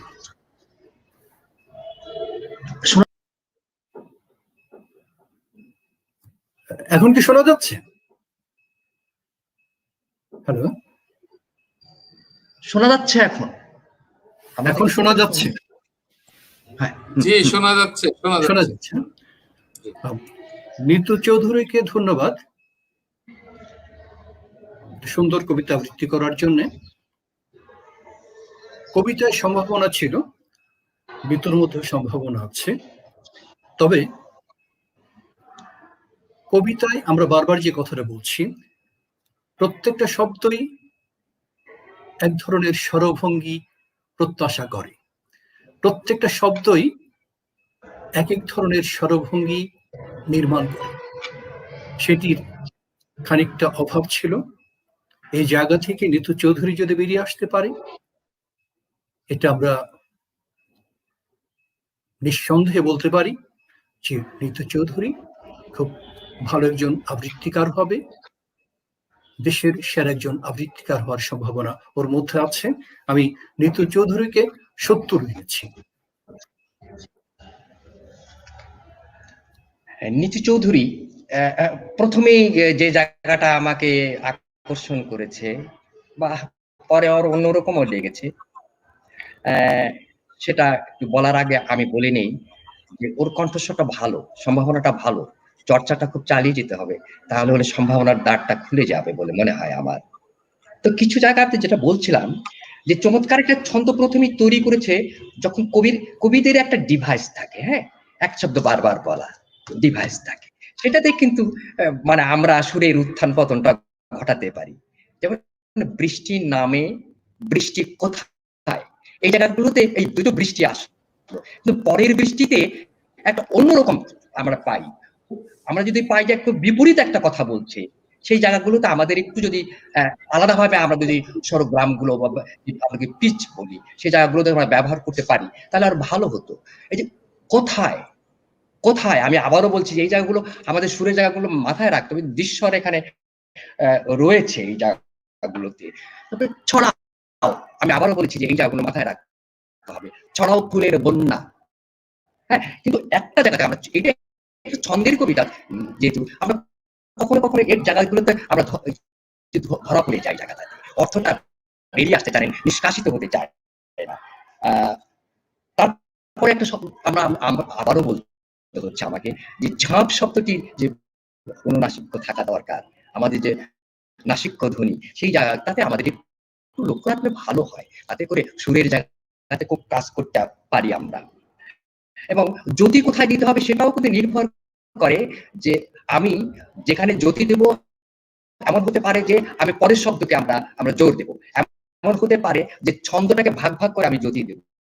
অতএব জ্যোতিটা একটা মারাত্মক জিনিস, এবং জ্যোতির জন্য নানা ধরনের চেষ্টা করা হয় যে এখানে দেবো না ওখানে দেবো, যাকে আমরা স্ক্যানিং বলি।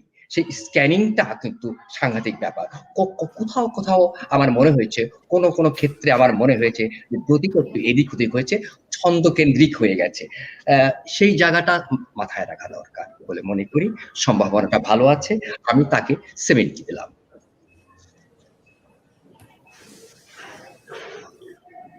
আমি নিতুর কবিতা নিয়ে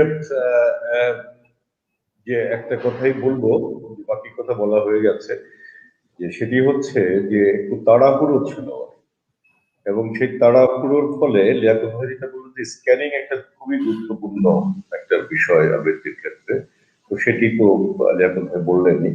তো তাড়াহুড়োর ক্ষেত্রে সিঙ্ক করা বলি আমরা, যে একটু ডুবে যাওয়া, গেছে যাওয়ার যে ব্যাপারটা, তো যেহেতু তাড়াহুড়ো ছিল সেজন্য একটু ভেসে গেল, সিঙ্ক করলো না, ডুবলো না। এবং তো সেই জায়গাটি আমার মনে হয় যে পরবর্তী সময় যে মাথায় রাখবে। আমি তোমাকে দিলাম 65।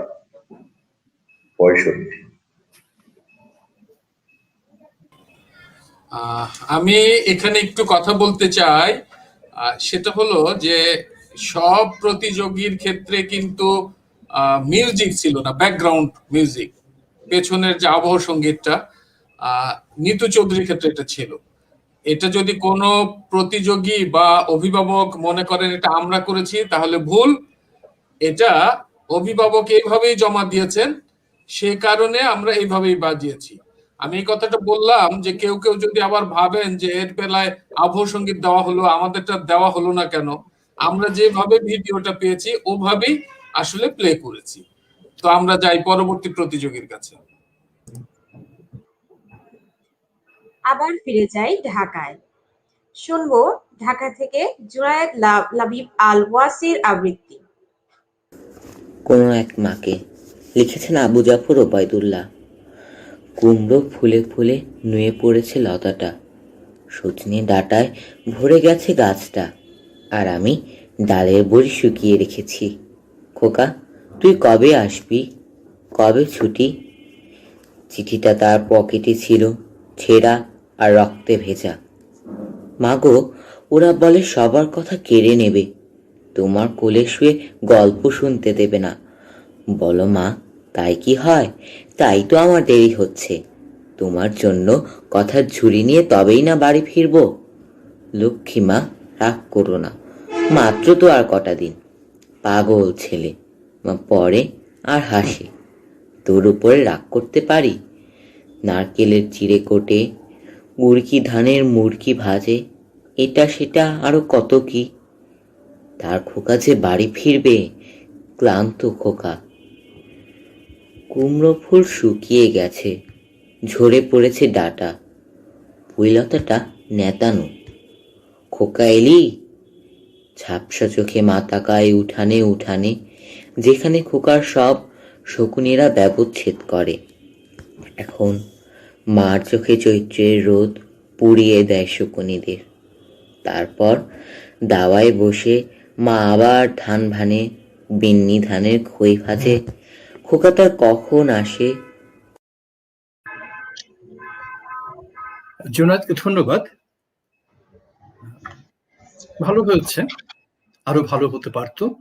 তবে যে চন্দ্রবিন্দুর যে বিষয়টা, একটা শব্দ চন্দ্রবিন্দু আসেনি, একেবারেই আসেনি। এবং র এবং র এতক্ষণ ধরে যে কথাগুলো বলা হচ্ছিল, জোনাদের বেলায় এই কথাটা, ওর বেলায় এই কথাটা প্রযোজ্য। আমি ওকে ৬৬ দিয়েছি। হ্যাঁ, দেখুন, সত্য কথা বলতে কি আমি পুরো কবিতাটা শুনিনি, অর্ধেক শুনেছি। সেটাতে তো বিচার করা যায় না। আমার অর্ধেক শুনে মনে হয়েছে যে কবিতাটার ভেতরে প্রবেশ করতে পারে না। আমাদের বই যে একটা উপস্থিতি থাকে, প্রেজেন্স, সেই জায়গাটা আসলে নেই। কবিতাকে ধারণ করে নেওয়া, নিজেকে কবিতাকে নিয়ে নেওয়া, সেই জায়গাটা আসলে ছিল না। আমি আসলে যেহেতু অর্ধেক শুনেছি, আমি আসলে মার্কস দিতে পারবো না। এটা গড় করে নিতে হবে, সঞ্চালক মহোদয়কে অনুরোধ করছি।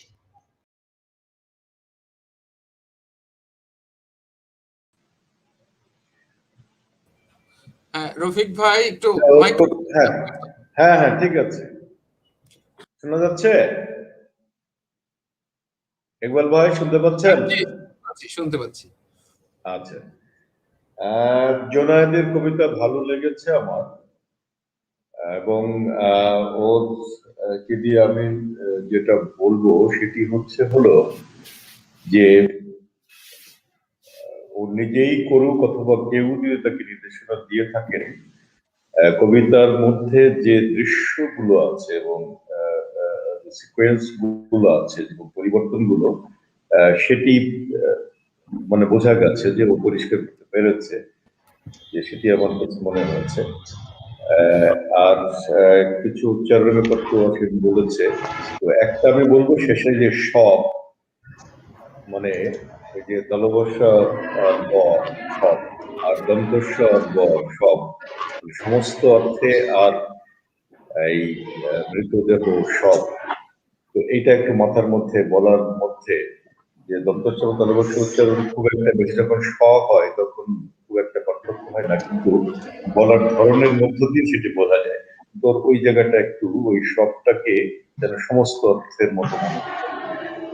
আর মোটামুটি হচ্ছে আর একটু যে আর একটু ইনভলভমেন্ট, বললেন যে পারফরমেন্সের মধ্যে তার ইনভলভমেন্টটা, মানে প্রাণ সঞ্চার করবার যে ব্যাপারটি, যে সেটি জরুরি ছিল। আমি তাকে দিচ্ছি 68।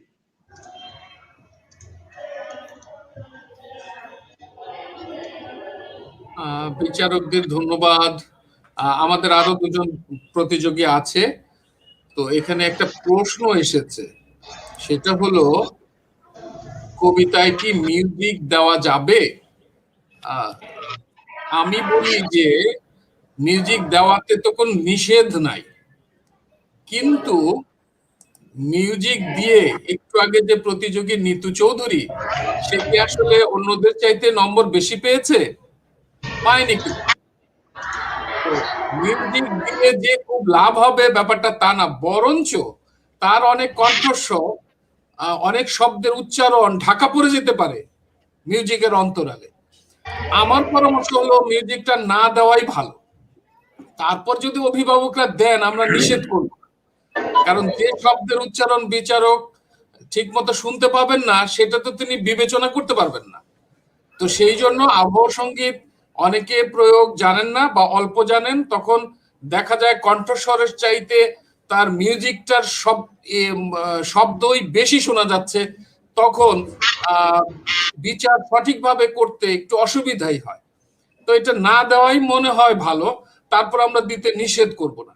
আরেকটা বিষয়, যেহেতু আমি সামনে আসলাম, আমি একটা তথ্য দিতে চাই, সেটা হলো যে আগামী মার্চে যে প্রতিযোগিতাটা হবে সেটা হলো স্বাধীনতা ও মুক্তিযুদ্ধ বিষয়ক অনলাইন আবৃত্তি প্রতিযোগিতা। প্রতিযোগিতার ভিডিও পাঠানোর শেষ তারিখ আজকেই, অর্থাৎ আজ যত রাত পর্যন্ত হোক, 20 ফেব্রুয়ারি তারিখ যদিও।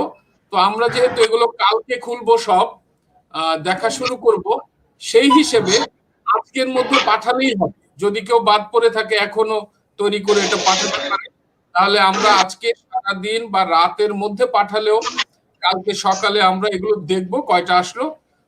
সেই জন্য আমি সেই বিষয়টি মনে করিয়ে দেওয়ার জন্যই এটাকে আবার উল্লেখ করি। তো আমরা পরবর্তী প্রতিযোগীর কাছে যাই। পরবর্তী প্রতিযোগী আবার এসেছে বরিশাল থেকে। আবার বরিশাল যাচ্ছি, ত্রয়ী দেবী জয়া। আমরা তার আবৃত্তি শুনি।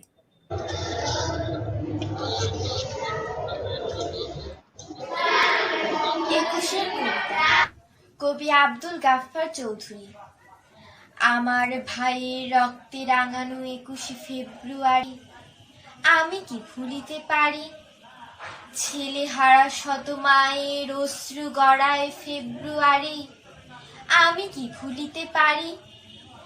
আমার সোনার দেশের রক্তে রাঙানো ফেব্রুয়ারি আমি কি ভুলিতে পারি? জাগো নাগিনীরা, জাগো নাগিনীরা, জাগো কাল বসেখিরা, শিশু হত্যার বিক্ষোভে আজ কাপুক বসুন্ধরা। দেশের সোনার ছেলে খুন করে রোখে মানুষের দাবি, দিন বদলের ক্রান্তি লগনে তবু তোরা পার পাবি। না না না না, খুন রাঙা ইতিহাসে শেষ রায় দেওয়া তারি 21শে ফেব্রুয়ারি 21শে ফেব্রুয়ারি। সেদিনও এমনই নীল গগনের বসনে শীতের শেষে রাত জাগা চাঁদ চুমু খেয়েছিল হেসে। পথে পথে ফোটে রজনীগন্ধা অলকানন্দা যেন, এমন সময় ঝড় এলো এক, ঝড় এলো খ্যাপা বুনো। সেই আধারের পশুদের মুখ চেনা, তাহাদের তরে মায়ের বোনের ভাইয়ের।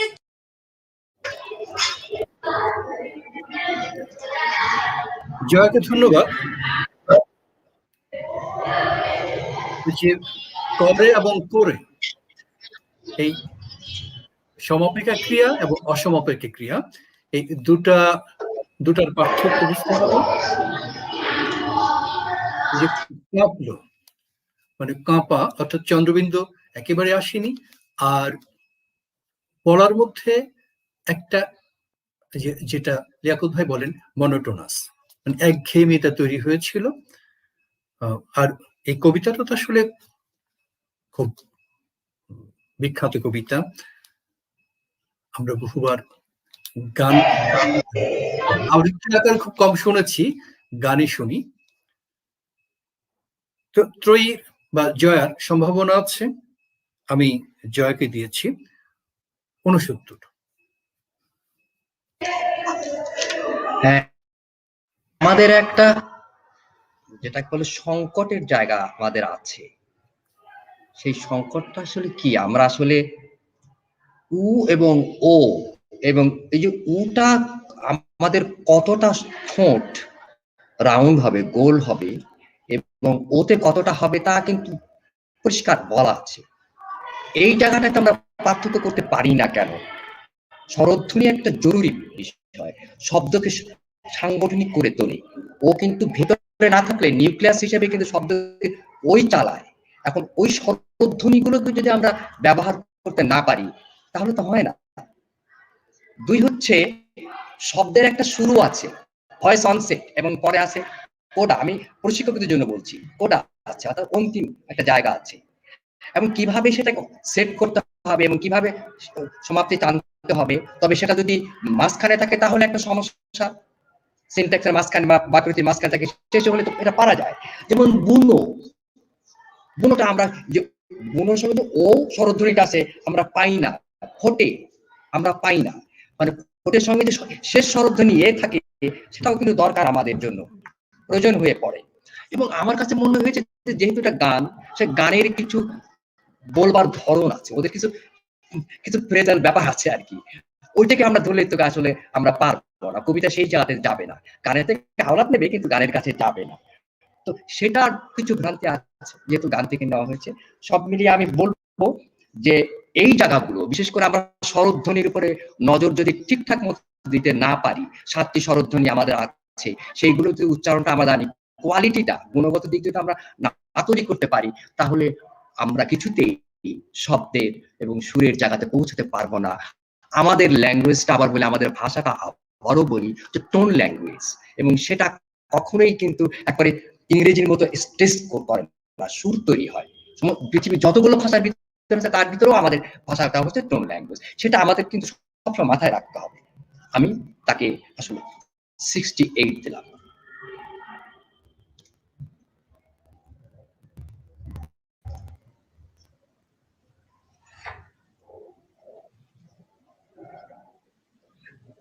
আচ্ছা, আমি একটু ত্রয়ীর কবিতা নিয়ে এক দুটি কথা বলতে চাই। সেটি হচ্ছে হলো যে ওর উচ্চারণ।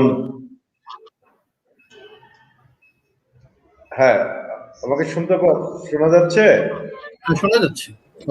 হ্যাঁ, ত্রয়ীর কবিতা নিয়ে আমি একটু যে কমন দুটো যে ত্রুটির কথা আমি বলতে চাই, সেটি হচ্ছে যে আমাদের দেশের বা পৃথিবীর যে কোনো জায়গায় যে আঞ্চলিকভাবে এবং ভৌগোলিক অবস্থানের কারণে ভাষার যে একটা উচ্চারণের পরিবর্তন হয় মানে নানাভাবে, তো সেটি এক এক অঞ্চলের মানুষ সেটি করা একটু কঠিন হয়ে যায়। যেমন আমিও পদ্মার ওপারে অর্থাৎ দক্ষিণবঙ্গের মানুষ, তো আমাদের ওই অঞ্চলে যেমন ত্রয়ী সম্ভবত বরিশাল এই অঞ্চলে, তো সেটি এই যে আমাদের দন্তস্ব এবং ছয়ের যে উচ্চারণটা, এটি একটি কমন, এটা ওই আঞ্চলিকতার কারণে এখানে হয় এটা।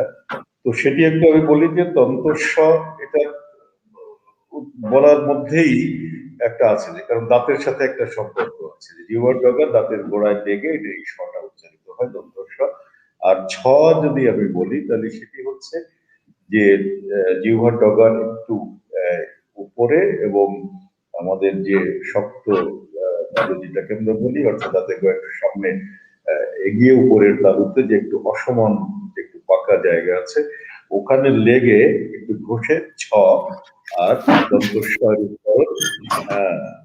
তো এইটা একটু মাথায় রাখতে হবে। আরেকটি কমন যেটা আমার মনে হচ্ছে যে ওর ইয়েতে উচ্চারণের যে সেটি হচ্ছে ওষ্ঠধ্বনি গুলোর উচ্চারণ।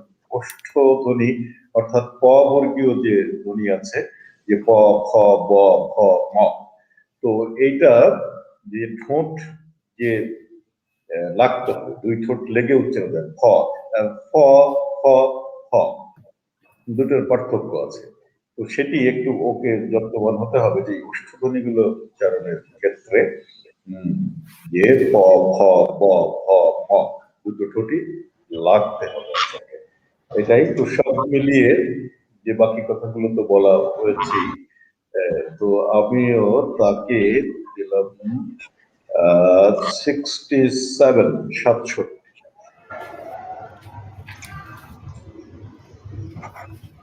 ধন্যবাদ। আজকের প্রতিযোগিতার সর্বশেষ প্রতিযোগী মাইশা হুমায়রা অর্নি। সে থাকে গাজীপুরে। চলুন তার আবৃত্তিটি আমরা উপভোগ করি। আবৃত্তি করছি কবি আল মাহমুদ রচিত 21 কবিতা। ফেব্রুয়ারির 21 তারিখ দুপুর বেলার অক্ত, বৃষ্টি নামে। বৃষ্টি কোথায়? বরকতের রক্ত। হাজার যুগের সূর্য তাপে জ্বলবে এমন লাল যে সেই লোহিতেই লাল হয়েছে কৃষ্ণচূড়ার ডাল যে। প্রভাত ফেরির মিছিল যাবে, ছড়াও ফুলের বন্যা। বিষাদ গীতি গাইছে পথে তিতুমিরের কন্যা। চিনতে নাকি সোনার ছেলে ক্ষুদিরামকে চিনতে, রুদ্ধশ্বাসে প্রাণ দিল যে মুক্ত বাতাস কিনতে। পাহাড় তলির মরণ চূড়ায় ঝাঁপ দিল যে অগ্নি, ফেব্রুয়ারির শোকের বসন পড়ল তারই ভগ্নি। প্রভাত ফেরি, প্রভাত ফেরি, আমায় নেবে সঙ্গে। বাংলা আমার বচন, আমি জন্মেছি এই বঙ্গে। অর্নিকে ধন্যবাদ। যে রয়ের উচ্চারণে ওখানে একটু সমস্যা হচ্ছে। এছাড়া ওর কবিতাকে বোঝার ক্ষমতা, কবিতার মর্মার্থ উপলব্ধি করার ক্ষমতা আমার কাছে মনে হয়েছে অন্য অনেকের চেয়ে ভালো। ওই যে প্রভাত ফেরি আমায় নেবে সঙ্গে, এ তো আমরা আমাদের দৃশ্যটা চোখে ভেসে উঠল যে প্রভাত ফেরিকে অর্নি ডাকছে। যে চর্চা করলে পরে অনেক খুব ভালো আবৃত্তিকার হবে, এটা আমরা বলেই দিতে পারি। অনেক আমি দিয়েছি 74। হ্যাঁ, হুমায়ুন শাহ, ধন্যবাদ। ভালো সম্ভাবনা আছে বলে মনে করি আমি। বুঝে শুনে এই কবিতাটা তুমি পড়েছো বলে আমিও একমত। বুঝে শুনে পড়েছো, এবং জ্যোতি দেওয়ার ক্ষেত্রে মানে ছন্দলিপি দেওয়ার ক্ষেত্রে, স্ক্যানিং এর ক্ষেত্রেও দেখা যাচ্ছে তুমি কখনো কোনো টেনে গেছো, ক্রমপাঠ করেছো, কখনো কখনো জ্যোতি দিয়েছো। সেই জায়গাটাতে আমার কাছে মনে হয় ঠিক আছে, খারাপ হয়নি। তো কয়েকটা উচ্চারণটাকে আবার একটু ভাবতে হবে। কিন্তু এখন আমরা বলতে পারি হয়েছে, এরকম বলি, আমরা বলি, কিন্তু তা হয়েছে হয়েছে এখানে একটি সূত্র কাজ করবেই, হয়েছে মাথায় রাখতে হবে। ছয়ের উচ্চারণটা আমাদের কেন সমস্যা হয় সেই জায়গাটা একটু বলি। সেটা চয়ের সঙ্গে হ যুক্ত হবে, এটা হলো এক। দুই হচ্ছে এটা এই চ বর্গের যে ব্যাপারটা, সেটা হচ্ছে আসলে একটা ডুয়ালিজম আছে, দ্বৈততা আছে এর একটা। সেটা হচ্ছে যে কখনো মানে স্পৃষ্ট ধ্বনি, স্টপ ধ্বনি বলি, আবার কখনো কখনো এটা না।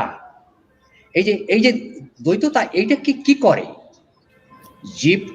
জিহ্বাটা আমাদের তালুর দিকে চলে গেল, জিভের মধ্য অংশটা চলে যাওয়ার পরের থেকে যখন এটা থামিয়ে দিল বাতাসকে, তারপরে এটা উচ্চারণ করার সঙ্গে সঙ্গে খুলে গেল। এবং খুলে গেল কিভাবে? খুলে গেল অনেকটা ধীর লয় সে গেল।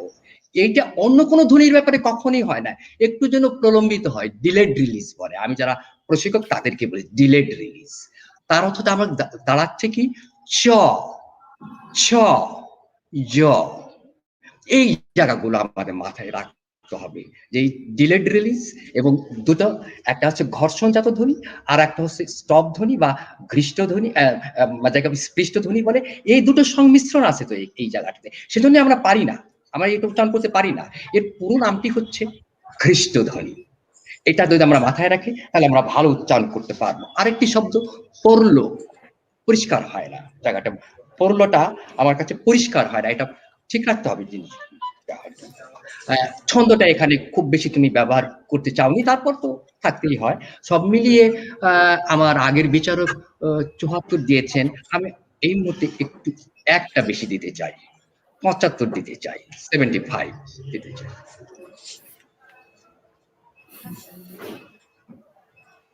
ওকে, আমি মাইশার কবিতা নিয়ে যে একটু বলি যে খুবই যে উচ্চারণ, যেমন বসন, এই উচ্চারণটি এটা হয়তো অনেক সময় স্লিপ করে যায়, তো অথবা না জেনেই করেছে কিনা আমি জানি না ঠিক, যে বসন বলে ফেলেছে ও, তো এটা একটু বসন, সেটি একটি।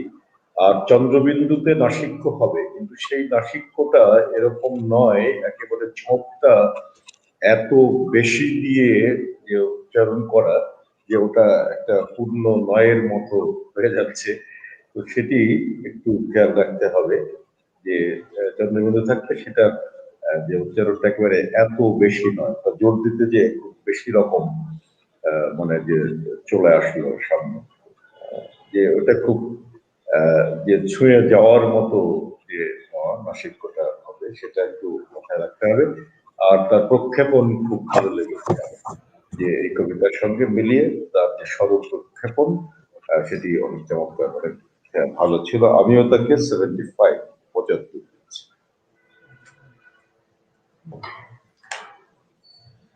ধন্যবাদ সম্মানিত বিচারকদের। প্রিয় সুধী, কে নির্বাচিত হলো বিচারকদের রায়ে এ সপ্তাহের সেরা আবৃত্তিকার, সেটা জানার জন্য আমরা সবাই অপেক্ষায় আছি। আমরা অল্প কিছুক্ষণের মধ্যেই নাম পেয়ে যাব। সেরা আবৃত্তিকারকে পুরস্কার প্রদান করবেন ইকবাল সিদ্দিকী কলেজের ম্যানেজিং কমিটির সভাপতি জনাব আব্দুর রহমান। আমি সেরা আবৃত্তিকারের নাম ঘোষণার জন্য প্রিন্সিপাল ইকবাল সিদ্দিকী স্যারকে অনুরোধ জানিয়ে আজকের মতো এখানেই বিদায় নিচ্ছি।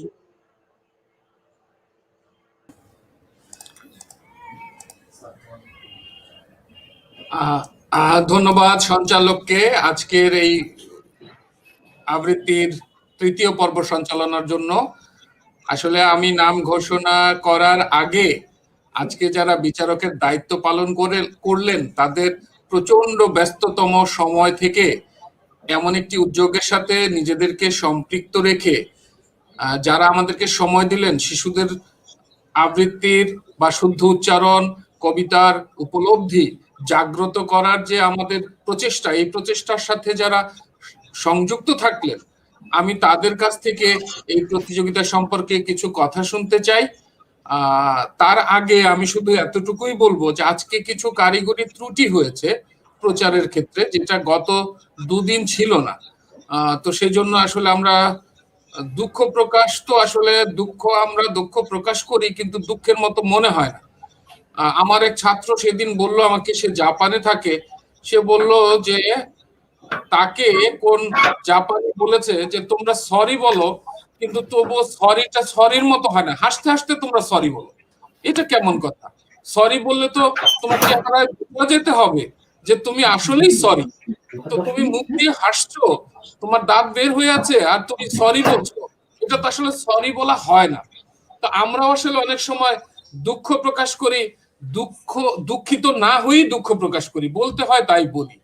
তো আমি আসলে সত্যি দুঃখ প্রকাশ করছি যে এমনটি আসলে হওয়া উচিত না। আমাদের চতুর্থ পর্বে যেন এমন না হয় সেই ব্যাপারে আমরা সজাগ থাকবো। চতুর্থ পর্ব অর্থাৎ 27শে ফেব্রুয়ারি সকাল 10টায় এই ভাষা আন্দোলন বা ভাষা সৈনিক, ভাষা শহীদ, তাদের প্রতি শ্রদ্ধা জানিয়ে যে আবৃত্তি প্রতিযোগিতা শুরু হয়েছে 6ই ফেব্রুয়ারি, সেটা শেষ পর্ব, মানে চতুর্থ পর্ব আমাদের প্রথম ধাপের। এবং এরপরে মার্চে শুরু হবে দ্বিতীয় ধাপ। তখন আমরা হয়তো ধীরে ধীরে আরেকটু ইমপ্রুভমেন্ট করব।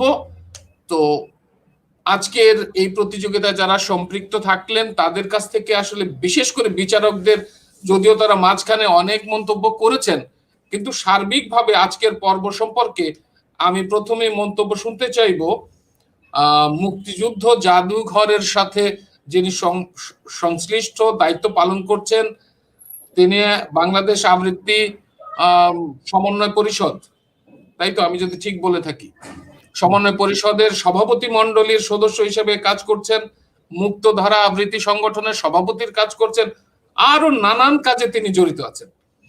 আজকে তিনি প্রথমবারের মতো আমাদের এই কর্মসূচির সাথে সম্পৃক্ত হয়েছেন। সেই জনাব মোহাম্মদ রফিকুল ইসলাম, রফিক ভাইকে অনুরোধ জানাচ্ছি আজকের এই আমাদের প্রতিযোগিতা সম্পর্কে সংক্ষেপে কিছু বলার জন্য। তারপর আমরা লিয়াকত ভাইয়ের কাছ থেকে খুবই সংক্ষেপে শুনবো। তারপরে অসীম, যেহেতু সবার আগে বলেছেন অসীম সব সময়, তো অসীমই শেষ করবেন। শেষে শুধু আমি বিচারক অর্থাৎ বিচারকদের বিবেচনায় যে সেরা আবৃত্তিকার হয়েছে তার নামটি শুধু আমি বলে সমাপ্তি টানবো। তো রফিক ভাইয়ের কাছ থেকে শুনতে চাই আমাদের এই কর্মসূচি সম্পর্কে। ধন্যবাদ ইকবাল ভাই। প্রথমেই আমি শুভেচ্ছা এবং অভিনন্দন জানাচ্ছি যে আজকের এই প্রতিযোগিতায় যারা অংশগ্রহণ করেছেন এবং একটু ভিন্ন মাধ্যমে, যে সরাসরি মঞ্চে নয়, এরকম একটি বিশ্বব্যাপী যে অতিমারী যে একটি দুঃসময় চলছে তার মধ্যে দিয়ে ভিন্ন মাধ্যমে যেটা একটা আয়োজন করে তাদেরকে করতে হয়েছে, যে এই যে রেকর্ডিং করা, সেটি পাঠানো এবং সারা দেশ থেকে বিভিন্ন জায়গা থেকে। তো যারা অংশগ্রহণ করেছ তোমরা, তোমাদেরকে বিশেষভাবে অভিনন্দন, এবং তাদের অভিভাবক যারা এবং প্রশিক্ষক যারা ছিলেন তাদেরকেও শুভেচ্ছা এবং অভিনন্দন জানাই। এবং সেই সঙ্গে আমি ধন্যবাদ এবং কৃতজ্ঞতা জানাই যে ইকবাল সিদ্দিকীকে, যে তার সহযোগিতায় যে এই যে বাংলা ভাষা সাহিত্য সংস্কৃতি চর্চার কেন্দ্র, যে এরকম একটি বিষয়কে নিয়ে, যে এই ভাষার মাস থেকে মুক্তিযুদ্ধ, মানে ভাষা আন্দোলন থেকে মুক্তিযুদ্ধ, এই সব মিলিয়ে যে কবিতার যে আবৃত্তি প্রতিযোগিতা আয়োজন করেছে, সেজন্য তাদের প্রতি আমার ধন্যবাদ এবং কৃতজ্ঞতা জ্ঞাপন করছি। আর সেই সঙ্গে আমাকে এরকম একটা মহৎ উদ্যোগের সঙ্গে যুক্ত করেছে, সেজন্য তাদেরকে অসংখ্য ধন্যবাদ জ্ঞাপন করছি। আর প্রতিযোগিতার যারা অংশগ্রহণ করে তাদের বিষয় নিয়ে, আবৃত্তি বিষয় নিয়ে তো আমরা সময় নানা রকম কথা আমরা বলে ফেলেছি আসলে। তো আমি শুধু বলবো যে আমরা ভাষা আন্দোলন করেছি এবং পৃথিবীর আমরা গর্বিত জাতি যে ভাষার জন্য আমরা জীবন দিয়েছি এবং তার ফলও কিন্তু আমরা পেয়েছি। সেটি হচ্ছে যে আজকে কিন্তু যে আমাদের সেই 21শে এখন পৃথিবীর 21শে হয়ে গেছে, যে আন্তর্জাতিক মাতৃভাষা দিবস হয়েছে। সেই ভাষা চর্চার ক্ষেত্রে আমরা যেন যত্নবান হই এবং সবাইকে আমি বলবো যে যার যার আঞ্চলিক যে ভাষা এবং তার যে মায়ের ভাষা, তার ঘরের মধ্যে যে ভাষা, তার অন্তরের অত্যন্ত মূল্যবান। যেমন এখানে আমার যে অনুজ প্রদীপ অসীম রয়েছে, যে সেও লিটারেচারের স্টুডেন্ট, সাহিত্যের ছাত্র, ভাষার ছাত্র। তো যে আমরা জানি যে আমাদের যে লোকাল যে ভাষা, আমাদের যে আঞ্চলিক যে ভাষা, সেগুলো অত্যন্ত গুরুত্বপূর্ণ, অনেক লুপ্ত হচ্ছে। তো আমাদের আন্তর্জাতিক মাতৃভাষা দিবস ঘোষিত হওয়ার পরে কিন্তু সেই ভাষাগুলো যে আমরা চেষ্টা করছি যে আবার সে ভাষাগুলো বেঁচে থাকবে। তো সেই চর্চা কিন্তু আমাদের থাকছে, কিন্তু যে কোনো ভাষায় একটি প্রমিত যে উচ্চারণ, একটি প্রমিত ভাষা থাকা প্রয়োজন এবং সেটি যে আবৃত্তি চর্চার মধ্য দিয়ে যে আমরা বিশেষ করে ভাষা আন্দোলনের পরবর্তী সময় এসে সেটি কিন্তু যে এবং স্বাধীনতা উত্তর বাংলাদেশে আবৃত্তি সংগঠনগুলো যে সেই চর্চাটা কিন্তু করে যাচ্ছে এবং বিভিন্ন শিক্ষা প্রতিষ্ঠানে নানাভাবে এটি করা হচ্ছে। তো সবাইকে অনুরোধ করবো যে আমরা যেন যে যে অঞ্চলেরই হই না কেন, আমার আঞ্চলিক যে ভাষা আছে যে সে ভাষায় তো আমি আটপুরে আমার ঘরের মধ্যে, যদি আমি একটি উদাহরণ দিই, যে আমি যখন বাসার মধ্যে থাকি, বাড়িতে থাকি, তখন আমি যে পোশাকটি পরে থাকি এবং আমি যখন যে বাইরে আসি তখন কিন্তু সেই পোশাকটি আমি পরে আসি না। তখন আমি একটি সুন্দর একটু চেষ্টা করি যে একটু গোছানো সাজানো, বা আমার কন্যাটি যখন ঘরে থাকে তখন যে পোশাক পরে সে যখন বাইরে আসে তখন সে কত চমৎকার সুন্দর করে সে সেজে বুঝে সেরকম হয়ে আসে। তো আমাদের ভাষা ক্ষেত্রেও ঠিক যে সেরকমের ব্যাপার, যে আমার ঘরের মধ্যে যে ভাষাটা একেবারেই তো আছে, কিন্তু প্রমিত যে উচ্চারণ, প্রমিত যে ভাষা, সেটি চর্চার জন্য যেন আমরা সবাই ব্রতী হই এবং সেটি বিভিন্ন যে আবৃত্তি সংগঠন রয়েছে, বিভিন্ন প্রতিষ্ঠানে কর্মশালা হচ্ছে এবং নিজের চেষ্টাটাই যথেষ্ট। এবং বিশেষ করে আমি শিশুদের অভিভাবকদের বলবো যে আমরা যদি নিজেরা সে ব্যাপারে সচেতন থাকি তাহলে আমাদের এই ভাষাটিকে খুব চমৎকার করে সুন্দরভাবে যে একটা প্রকৃত জায়গায় নিয়ে যেতে পারি। তো এই হচ্ছে আমার আবেদন থাকবে এই ভাষার মাসে। আর সেই সঙ্গে যে মুক্তিযুদ্ধের কথা তো বলার অপেক্ষাই রাখে না, যে মুক্তিযুদ্ধের চেতনাকে আমরা অবশ্যই ধারণ করব এবং আমাদের যে মুক্তিযুদ্ধের যে সুবর্ণ জয়ন্তী অর্থাৎ 50 বছর আমরা অতিক্রম করছি, যে সেটি সাথে এবং সেই সঙ্গে জাতির পিতা বঙ্গবন্ধু শেখ মুজিবুর রহমানের জন্ম শতবর্ষ আমরা যাপন করছি। তো এই সব মিলিয়ে যে আমরা যেন যে মুক্তিযুদ্ধের চেতনায় এই বাংলাদেশকে একটি যে সংস্কৃতিবান, বিজ্ঞান মনস্ক এবং অর্থনৈতিকভাবে সমৃদ্ধশালী সোনার বাংলায় পরিণত করতে পারি, এই প্রত্যাশা রেখে, এই আহ্বান রেখে আবারও সকলকে ধন্যবাদ জানিয়ে শেষ করছি। সবার কল্যাণ হোক, মঙ্গল হোক।